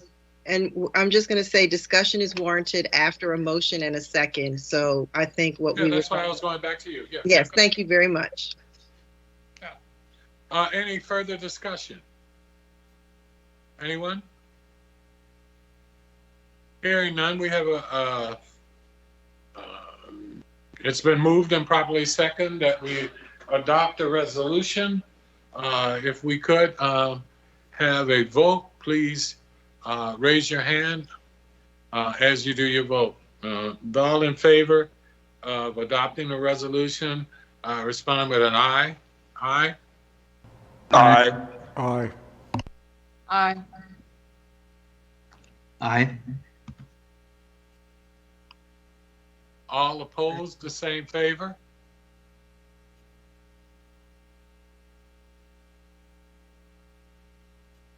City Clerk, were you able to get all the votes? Yes, Mayor, thank you. I have 7-0. Okay, thank you. Well, I look forward to the opportunity discussing and talking further, and with Cody and Eric, thank you for being here. I'd like to thank Councilwoman Ndebumadu for bringing this forward, and more importantly for the council members as we continue to try and do what's best for the residents of Bowie. So thank you again for being here this evening.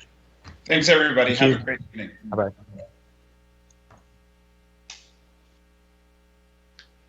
All right. Next is the Interfaith Coalition. I think I got it right this time. Councilwoman Harrison, would you go right ahead, please? All right. Thank you so much. I'll just read through really quickly. The Interfaith Coalition of Bowie is partnering with faith leaders as well as city and state officials to hold a Stop the Hate rally on May 23rd from 3 o'clock to 4:30 p.m. at Allen Pond. As we approach the anniversary of the murder of George Floyd and mark the observance of Asian Pacific American Heritage Month, we want to stand together in solidarity as a community. This in-person, socially distanced event will be held at the amphitheater at Allen Pond Park in Bowie. The City of Bowie has already agreed to provide audiovisual supports to the rally, and the Interfaith Coalition of Bowie has been working with Deputy Chief Preston on the logistics. They're requesting the city also record the event as well as stream it on the city's television station to ensure everyone who wants to participate can do so safely in light of any COVID restrictions. We want to make sure this rally is safe for all. And I wanted to share that with you all and ask the city manager if there was a response in regard to what they're proposing. Well, ma'am, once the interfaith leadership contacted me about the rally, we assigned the police department to manage the city support to that particular event. So we have community services and the communication division working right now. And the reason we need to make it an official act supported by the city council so that we can broadcast it and utilize people and money and things for this, since it is not one of our sponsored events in the FY22 budget, or 21 budget, excuse me. Once we do that, then we can fully support it and spend additional monies on it that otherwise would not be authorized. Thank you. All right, thank you, Mr. Manager. Mr. Mayor, I'd like to move that we, if there's no questions regarding the proposal, that we move forward with supporting the Interfaith Coalition of Bowie on their Stop the Hate rally, and ask the city to support it with ensuring that everyone can view. It's been moved and properly second. Let me go to discussion, and I have a question for the city manager, which I think is going to be easy, but just to make sure that we do it as we talk about transparency. The city manager, we have the funds available in fiscal year 21 budget to be able to afford to support this, correct? Yes, sir. I have the funds in my contingency account if necessary. Thank you very much. Okay, any other discussion? All right, it's been moved and properly second that we support this event. Again, all in favor, please raise your hand, and with the favor of an aye. Aye. Aye. Aye. Aye. Opposed, same favor. Hearing none, motion carries. Thank you for bringing that forward, Councilwoman Harris. Sure, thank you all for your support. All right. And the next item is the adoption of Resolution R721, and I will turn it over to staff.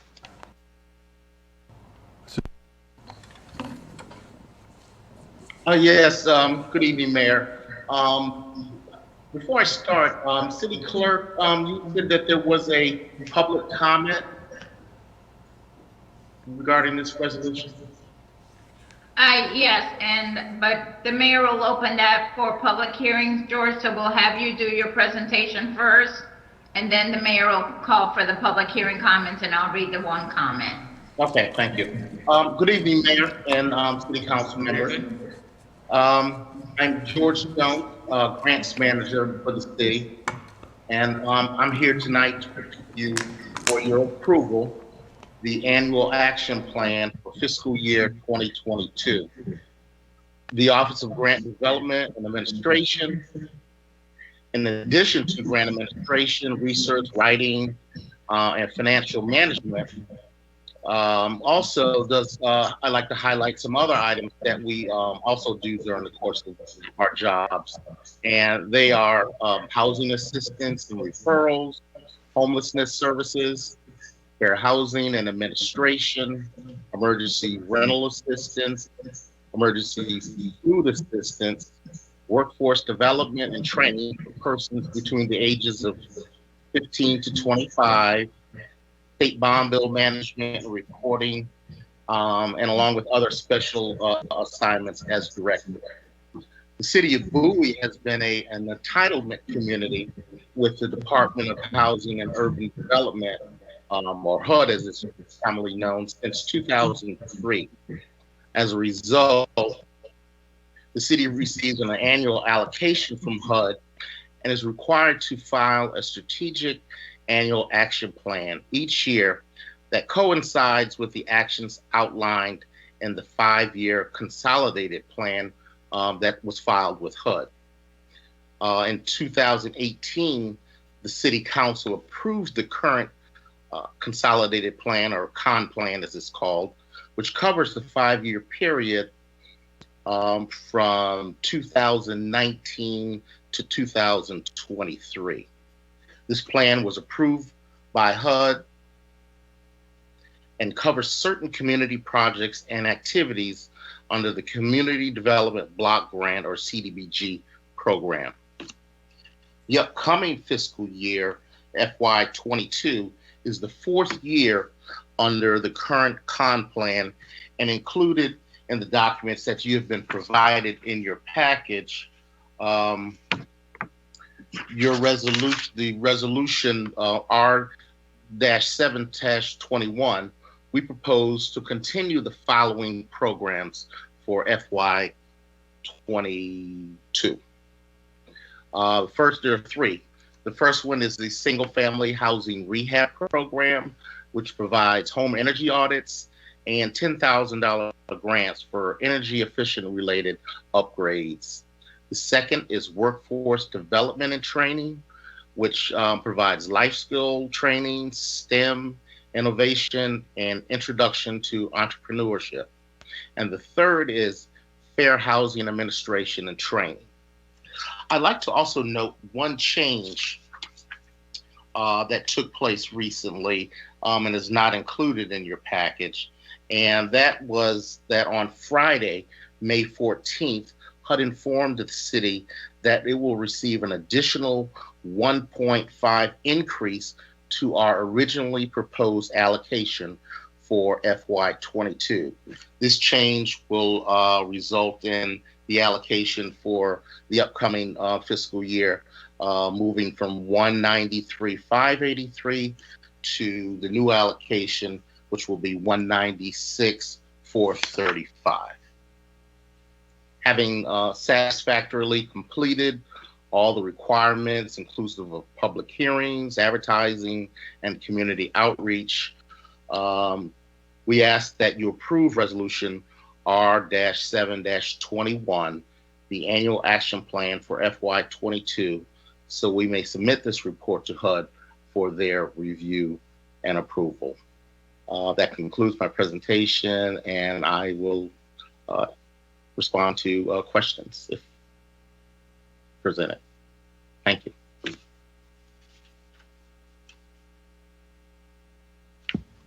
You're on mute, Mayor. Thank you very much, George. I was trying to cut back. There was some feedback coming in. All right, at this time, hearing no other questions or anything at this point, I will open up the public hearing. Madam City Clerk. Okay, Mayor, we did receive one comment for this public hearing item, and it's from Bill Maurer. Good day. I wish to state my opposition to any measure that proposes to build or convert to affordable housing or low-income housing, and thank you in advance. And that is all the comments received for this item. Thank you, Madam City Clerk. I now declare the public hearing closed. At this time, Council, any comments? Hearing none, I will entertain a motion.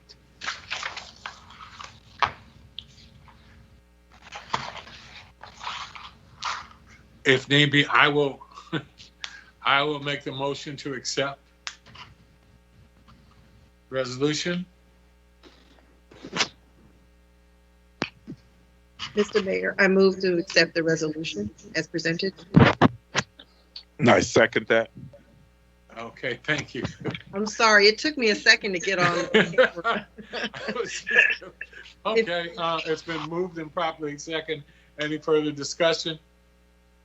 Hearing none, please with a hand as well. All in favor with an aye? Aye. Aye. Aye. All opposed, same favor. Madam City Clerk, were you able to get the count?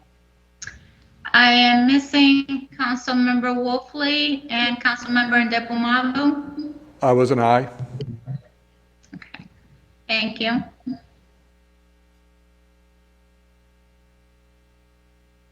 Councilmember Ndebumadu.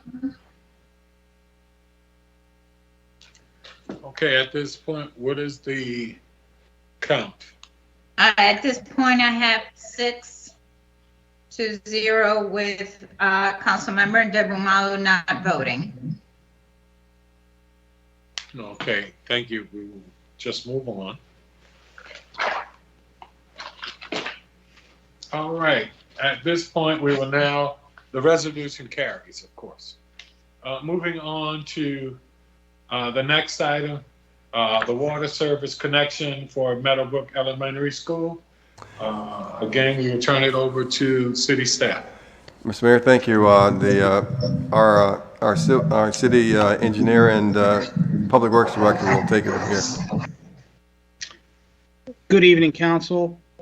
I'm George Stefanos, the city's public works director. The item concerns a request for a new connection to the city's water utility for the Meadowbrook Elementary School located at 3501 Moylan Drive. Chapter 25 of the City Code requires council approval of category changes and new connections following a public hearing. I'll provide a short introduction and respond to any council questions prior to your hearing and final decision. The applicant is Prince George's County Schools. The need for a new water service connection is to support the proposed construction of a 10,000 square foot modular building on the school site. Prince George's County Schools intends to make use of the existing school and the planned modular building to provide swing space for students and faculty that will be displaced during renovation of their home school. To meet the new water demand, which is primarily driven by fire protection requirements, a new larger connection to the city's water main is required. Public Works has evaluated the proposed connection and the additional proposed water. Public Works has determined that the proposed connection and demand can be met without any additional needs for improvements to the city system, and that no negative impacts would be caused by the new connection. As such, approval is recommended. Per city code, the cost for all engineering, review, construction, and inspections are the responsibility of the applicant.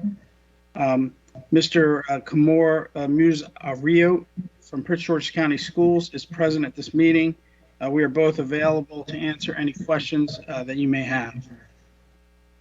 Hey, thank you, George. I think we'd just like to, I think you answered the major question is there any negative impact to the city? That's correct. There is no negative impact. Okay, do we know what the time period for this construction would be? Good evening. My name is Kamora Musiaria with the Prince George's County Public School. It's having kids at the building by September. I'm sorry, you broke up. I couldn't hear the end.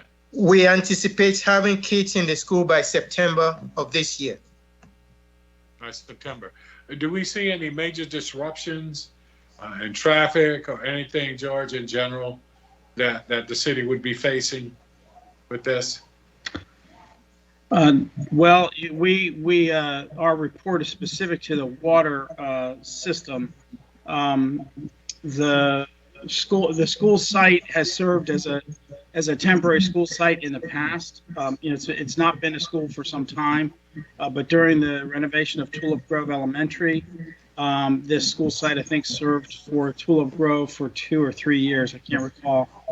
And since it's a school site already, I would assume the traffic, obviously it's a little bigger than it was, so there's probably going to be a little bit more traffic, but, you know, it is a school site. So. Okay.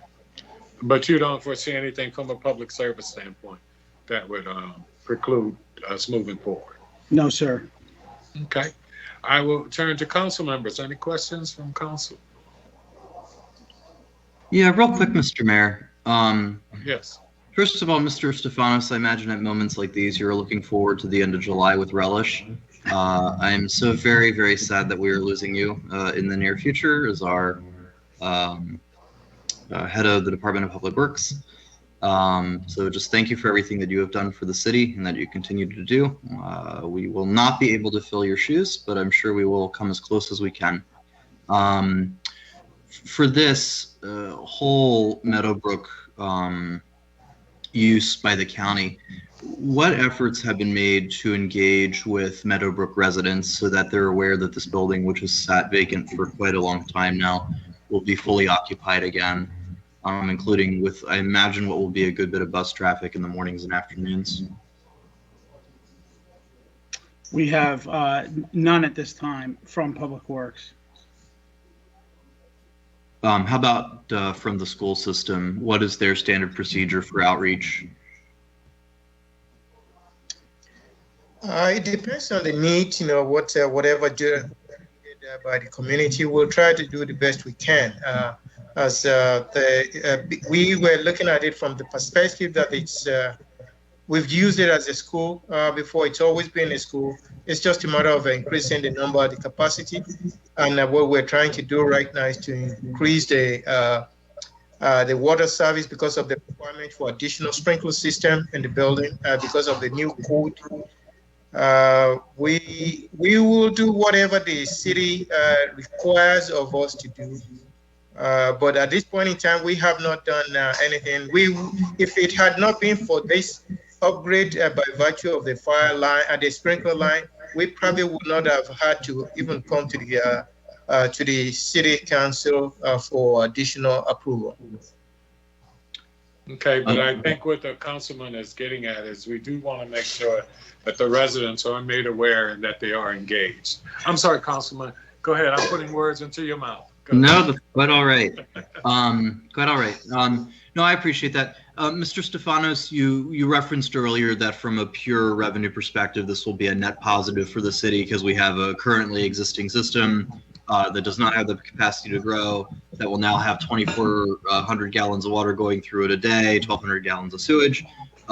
So we're talking about a net positive here as far as a revenue to the water and sewer system, just to be clear, right? Correct. All right, because this is the sort of stuff that residents, I think, often don't necessarily follow, which is they often assume that more users means more costs, but the fact is more users means more users. We're not having to build more pipe. It means that we got more people paying into the system, which is great because that reduces the extent to which we have to raise rates to keep up with inflation and costs, which never ever go down.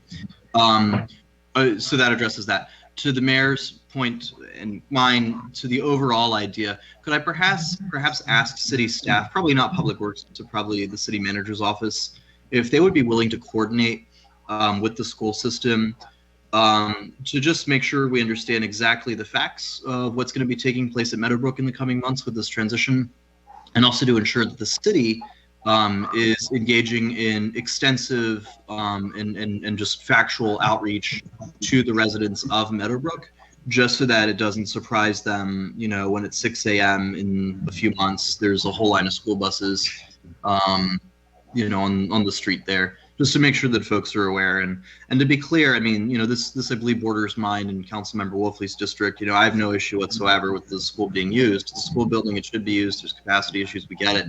I just want to make sure that we're not catching anyone by surprise.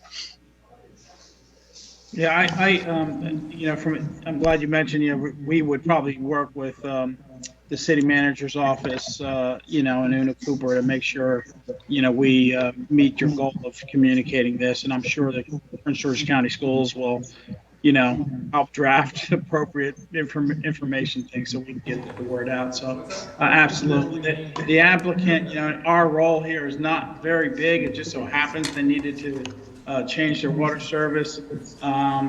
We are permitting stormwater management because the project requires that. But, the other building permits and all, of course, are being handled by Georges County. So. Okay. Thank you so much for that, Mr. Stefanos. I appreciate it. Yeah, and if staff can work with Una, with whomever needs to be involved, just to make sure that communication is happening, ideally sooner rather than later, just so we don't catch people off guard. Don't want anyone to be able to say that no one ever reached out or anything like that. And Mr. Stefanos, my only final thought is I hope you change your phone number after you retire, because God knows every single one of us will try and call you almost every week if you let us. Just so you know. Thank you, Councilman. Any other questions from any of the council members? Hearing none, I'd like to declare the public hearing open. Any comments? No, Mayor, no comments were received for this item. Okay, I will declare the public hearing closed. At this time, I will entertain a motion to accept. Mr. Mayor, I'd like to move to approve Resolution 28-21. Second. It's been moved and properly second. Any discussion? Hearing none at this time, I will call for the vote. All in favor, again, show with a hand sign and reply with an aye. Aye. Aye. Aye. Aye. Aye. Any opposed, say in favor. Madam Clerk, were you able to get the votes? Yes, Mayor, I got 6-0. Okay, thank you. All right, moving now to the adoption of Resolution R2921. I will turn that over to staff as well. Matt? Great. Good evening, Mayor and Council. On tonight's agenda is a contract award for R2921, which is awarding a contract for the purchase and installation of a new hardscape entrance sign at Route 197 in Ken Hill Drive. As you all recognize or may know, this is our beloved Route 197 sign. So I do have a short PowerPoint presentation that I can share with you, if you don't mind, that will give you some visuals of the project and what it is we're going to be presenting this evening. Go right ahead. Thank you, sir.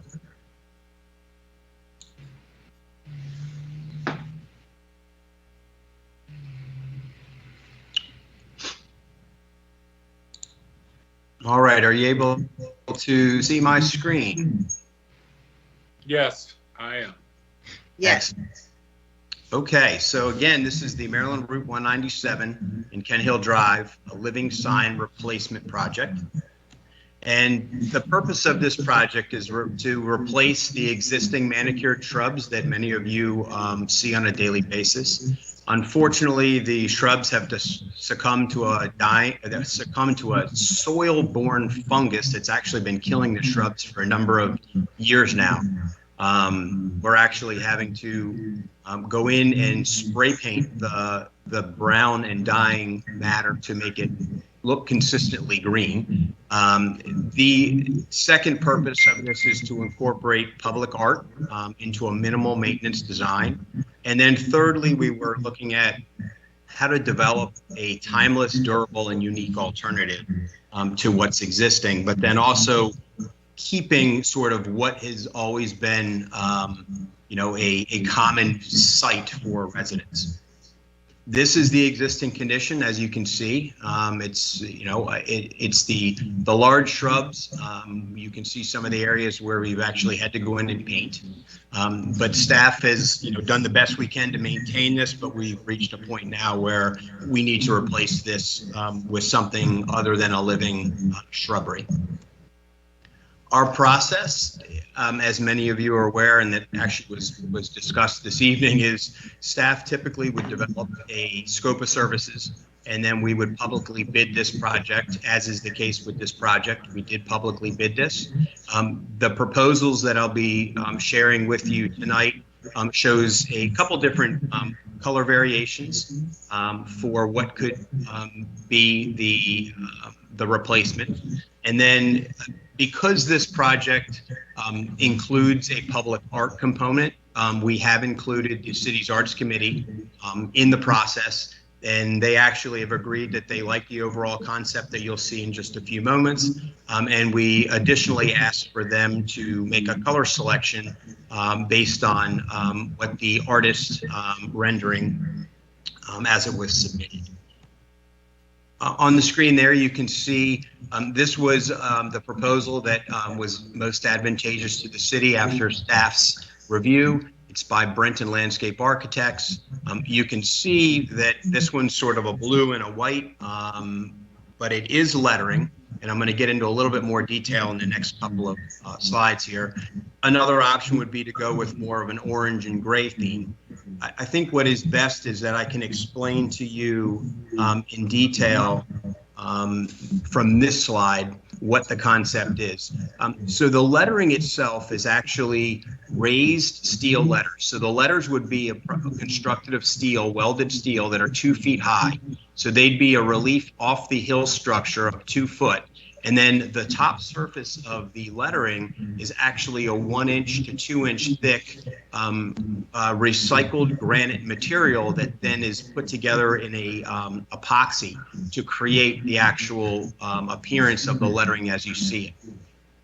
The steel component of the letters is not going to be painted, and it's actually going to naturally rust to what's called a patina color.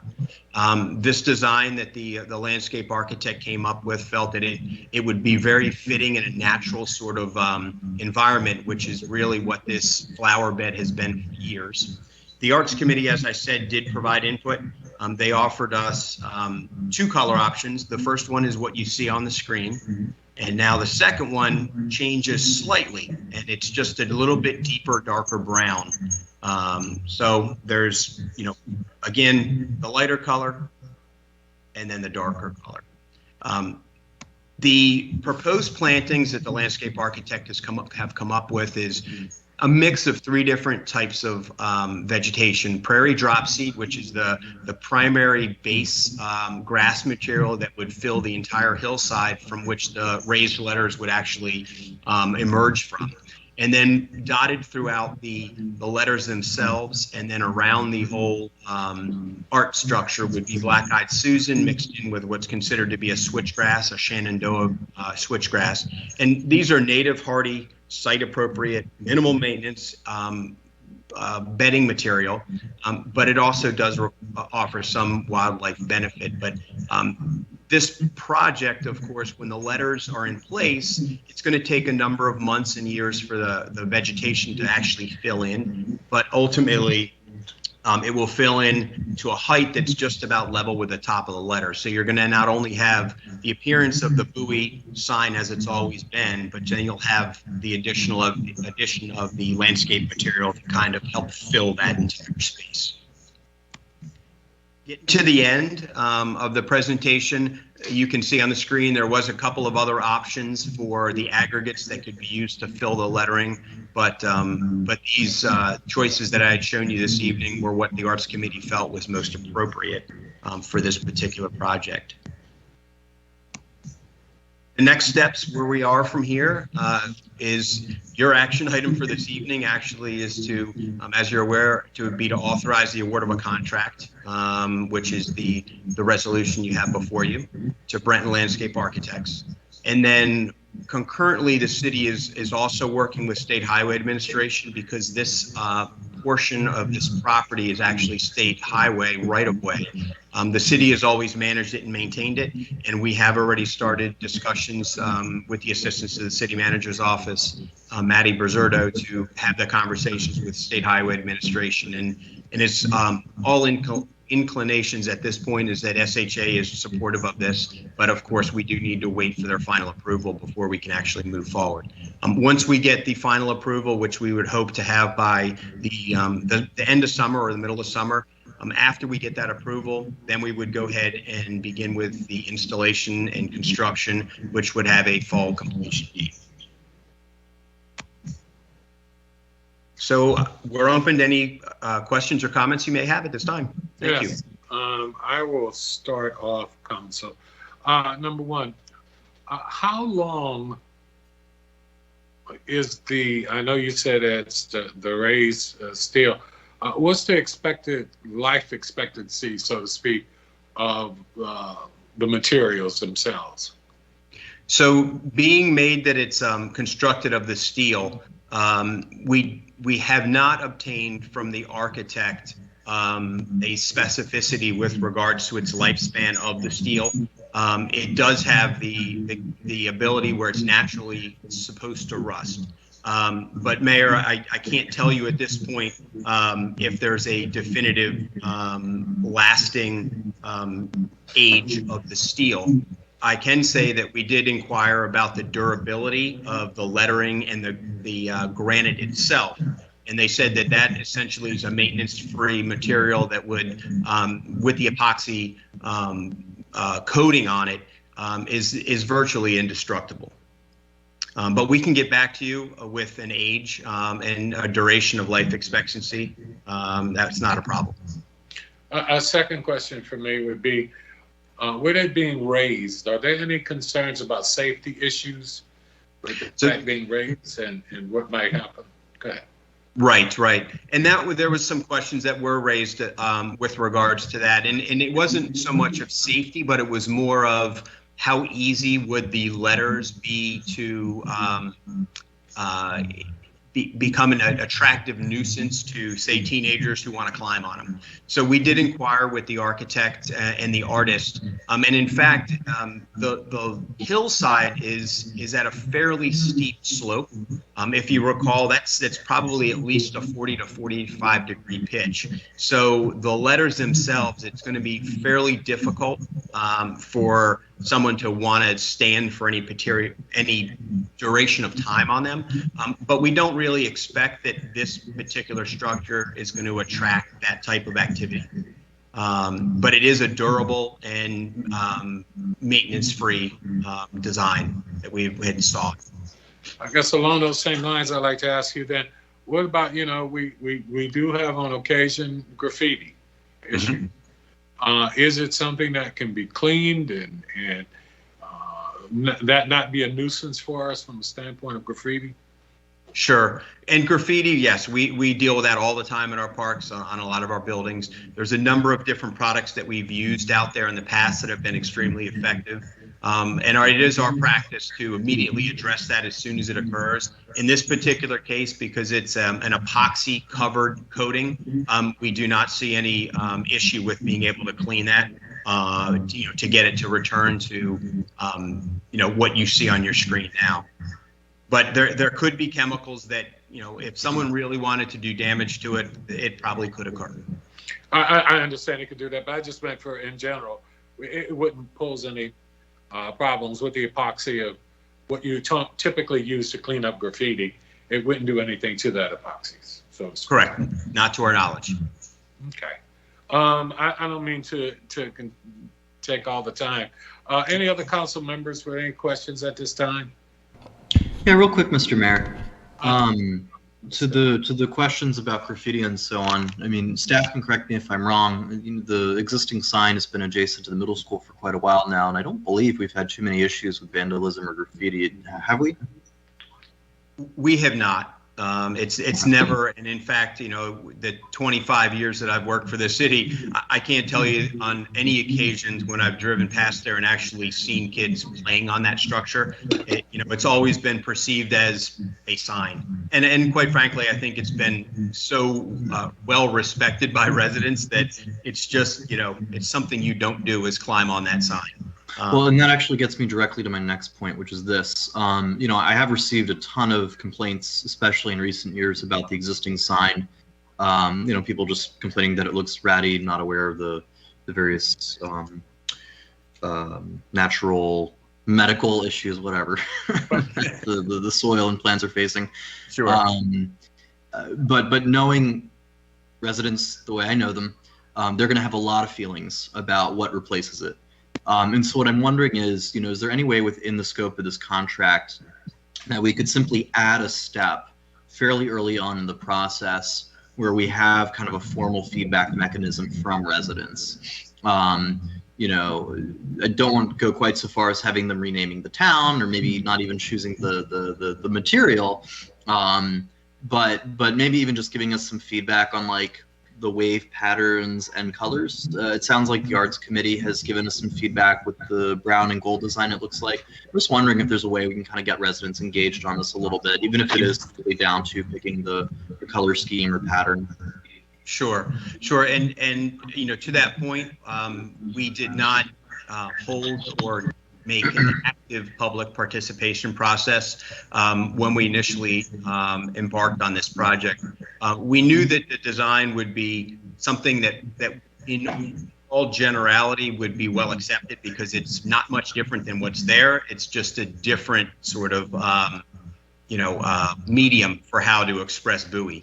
But yeah, to your point, Councilman, sure. I mean, at this point, if we can award a contract to the architect for the work, then all of the color selection, that type of stuff can be certainly ironed out, and we could take the time necessary to engage the public to see if they would like to provide some comment on it. As you know, there's a lot of opinions on what colors work best with what things, but sure, we could engage the public as best as possible with the architects to be sure that we come up with a solution that the public is comfortable with. Yeah, I'm not anticipating overwhelming agreement on this. I know even among my colleagues who looked at the colors, I think we have like 4 different opinions just up behind the dais on what looks best. Luckily, we're a legislative, not artistic body.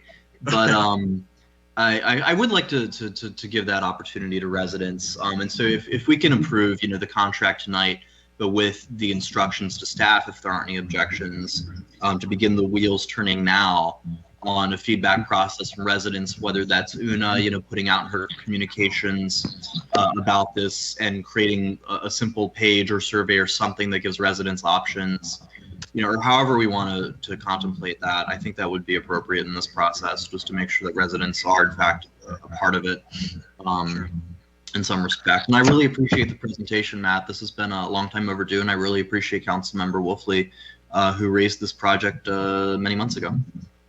You're very welcome. Thank you, Councilman. Any other questions from council? Yes, Mr. Mayor, this is Councilmember Gardner. Go right ahead, Councilmember Gardner. Yes, thank you, Mr. Mayor. I too want to thank Councilmember Wolfrey, District 2, for bringing this forward. This has been an issue that many residents too have brought to me, and I want to also say I totally agree with Councilmember Stev to where if we were to award this tonight, that we should get more involvement from the community on the design of this, because many of them, it's a landmark in the city.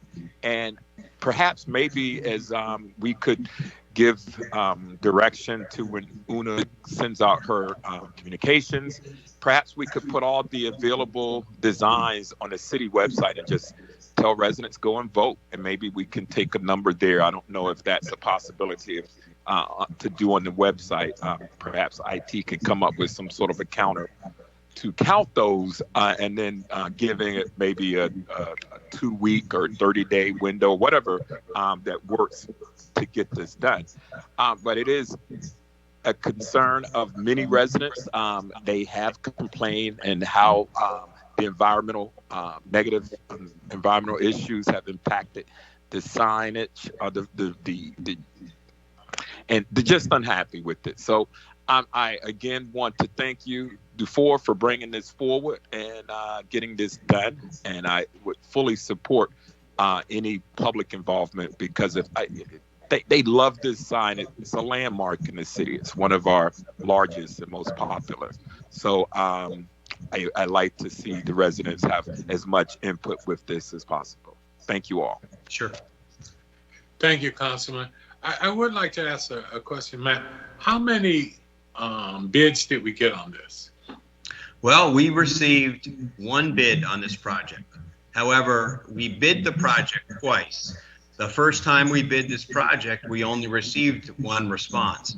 So then staff did our due diligence and we recognized that we need to rebid the project. So we rebid the project, and in addition to following the normal advertising processes, we actually mailed the RFP out to 22 different prospective landscape architect firms and firms that we knew had the capability of potentially submitting designs, and we received again one proposal from the same firm. So we've done what we thought was the appropriate process, which, well, we know is the appropriate process. It's just that for whatever reason, this project has not been a project that was extremely attractive to a number of different companies. However, that being said, I think staff's opinion is what we have seen and what was submitted, and the Arts Committee felt that it's a fairly reasonable, and attractive project, albeit the colors, could be maybe modified and the public could have some involvement there. Sure. Does that answer your question, Mayor? Yeah, that did. I was just curious. Sure. All righty. Any other questions or comments from council? Yes, Mr. Mayor. Go ahead, please. Yeah. Thank you, and I want to thank my colleagues for the interest in this as well. When this first came up quite a while ago, my expectation was that we would be able to do something along the topiary lines, and I understand that we have a fungus problem there on the landscape, so that makes it a bit difficult to replant with existing material, or excuse me, with similar material in the existing location. So I understand that's an issue, but I am a little concerned with what I see here. And, I think there may be some other alternatives that we ought to consider. I recognize the desire for something that's low maintenance, but, there may be some other alternatives in the topiary field, different plantings, or perhaps it's perennials of a different sort. I don't know. But I do know that there probably are some other alternatives, including, something along the lines of the artwork that's done over on Sussex Lane, where it's a different type of artwork maybe. But ultimately, I think what we need to do is put this on hold while we get some feedback from the community, because as other council members have already mentioned, there are a lot of people that are rather fond of the sign that we have there presently, recognizing, of course, its deteriorating condition and the need for replacement. So I would be in favor of doing something in outreach. I think Councilman Estev's recommendation of getting some feedback, perhaps through UNA's channels, that would be great as well. And I do think we need to consider other alternatives if that comes to to the top of the list when we start looking at feedback from the community. So I've had a couple of constituents comment to me about this. I haven't had much opportunity to reach out to folks. The commentary I received was unimpressed, if I may say. I'll just leave it that in terms of being polite and whatnot. But yeah, there was not a lot of positive response from the constituents I've heard from so far with regards to the look and feel of this. I myself don't find it particularly endearing, but maybe there's some way to make it work. So I would recommend that we would proceed with doing something along the lines of what Councilman Esteve suggested. Instead, that with a slight modification, and that would be to table the issue of awarding the contract until such time as we've had an opportunity to get further feedback from the community, so that we can hear from our constituents and perhaps come up with some alternatives. Thank you, Councilman. Any other comments from council? Yeah, Mr. Mayor, if I can. Yes. Mayor Pro Tem, is that Thanks so you? much. Yep. Yes. Yeah, just to back off of my colleague, comment. Yeah, I totally agree with him. Look, this is such an important piece, as Matt just mentioned, of our city's history, of who we are, as part of our identity. And so we definitely need to get resident input on this. I agree with Councilman Wolf's assessment that we probably should delay awarding such contract at this time to try to figure out how we can get some more citizen input. My personal feelings aside of the design, I think we should probably also get some feedback from other folks. All right, thank you so very much, Mayor Pro Tem. Any other comments from any other council members? Yeah, Mr. Mayor, if I could follow up real quick, just building on something that my colleagues have raised. So I do feel strongly about public input, but I also want that input to be within the confines of what's realistic on this project. Given that we've only had one bidder, who I guess had to bid multiple times, the poor person, I'm wondering, is it possible at all if we can actually get the bidder, in the room briefly to talk to us a little bit about what's possible as far as materials and colors, just so that we're not, because my concern is if we, just put it out to residents that we want feedback, 99% of what we receive will not be within the confines of what's doable. So I just wonder what the possibility is for actually getting the artist himself or herself in the room to talk with us a little bit about what their flexibility or ideas might be on this before we put it out to residents for feedback. Yeah, I mean, Councilmember, I thank you for that. I do think, we can reach out to them. I think they would be receptive to that. It is a partnership because it is a landscape architect firm who then subbed out the artistic side of it. So the artist is from the Baltimore area who actually came up with the Bowie lettering, and then they partnered together. So yeah, I mean, we could certainly see if the landscape architect firm and the artist would like to and be willing to get together and explain a little bit more about their the sort of their basis behind this design. I think that's possible. Delaying the project is council's prerogative, absolutely. But we are at the end of our budget process. So it would likely require that this project be reappropriated in FY22. So that would give us the time to not only bring the architect in along with the artist, and then also public input time. And then we would look at doing, some construction sometime in FY22. Once this final design's been approved by the public and council. Sure.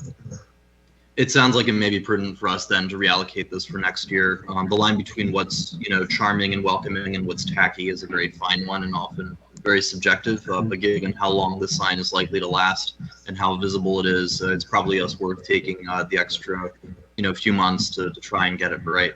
And it sounds like we'll need to hear from simultaneously the engineer and the artist in order to be able to have a sense not only of the aesthetic design but also the materials in question. And I think once we get a sense of our options there, we'll have a better sense of what our parameters are for getting resident input on the project. So if my colleagues are on board with that, I think that's probably a reasonable course of action. Thank you so much. You bet. Thank you, Councilman. Any other comments or anything from council members? No, I would just like to say that I support my colleagues in their perspective. So especially just what Councilman just spoke on. So thank you. Hey, thank you, council member. I'm hearing as if we may need to table this for right now. I'd like to get some feedback on how council would like to proceed at this point. If you like, I can make a motion, sir. Please, the floor is open for the motion. Mr. Mayor, I'll make a motion that we table Resolution 29-21 until such time as staff has had an opportunity to get some feedback from the community and perhaps engaging with the potential contractor to provide further insights before we proceed. Second. Moved and properly second to table the resolution at this time. Any discussion further? Hearing none, with the raise of the hand and an aye vote. Those all in favor, respond with an aye and the hand raised, please. Aye. Aye. Opposed, same favor. Were you able to get a count? Madam? Yes, Mayor. I have a 7-0 count. Okay, so the motion carries. Thank you. I don't see anything. Mayor, Yes, please. I make hear a motion someone's to adjourn. voice. I'd like to make a motion to adjourn, Mr. Mayor. I'll second that motion. Second. All in favor, respond with an aye. Aye. Aye. Aye. Opposed, same favor. Hearing none, motion carries. To everyone, thank you so very much for your time, your patience. Look forward to talking with everyone. Again, remember, we still have challenges with the pandemic, and please, as was referenced earlier, go to the city website and take a look and keep up to date. Hey, thank you, everyone. Have a good night. Good night. Stay safe. Thank you. Again, thank you, city staff, for all you do. Goodbye. Good night.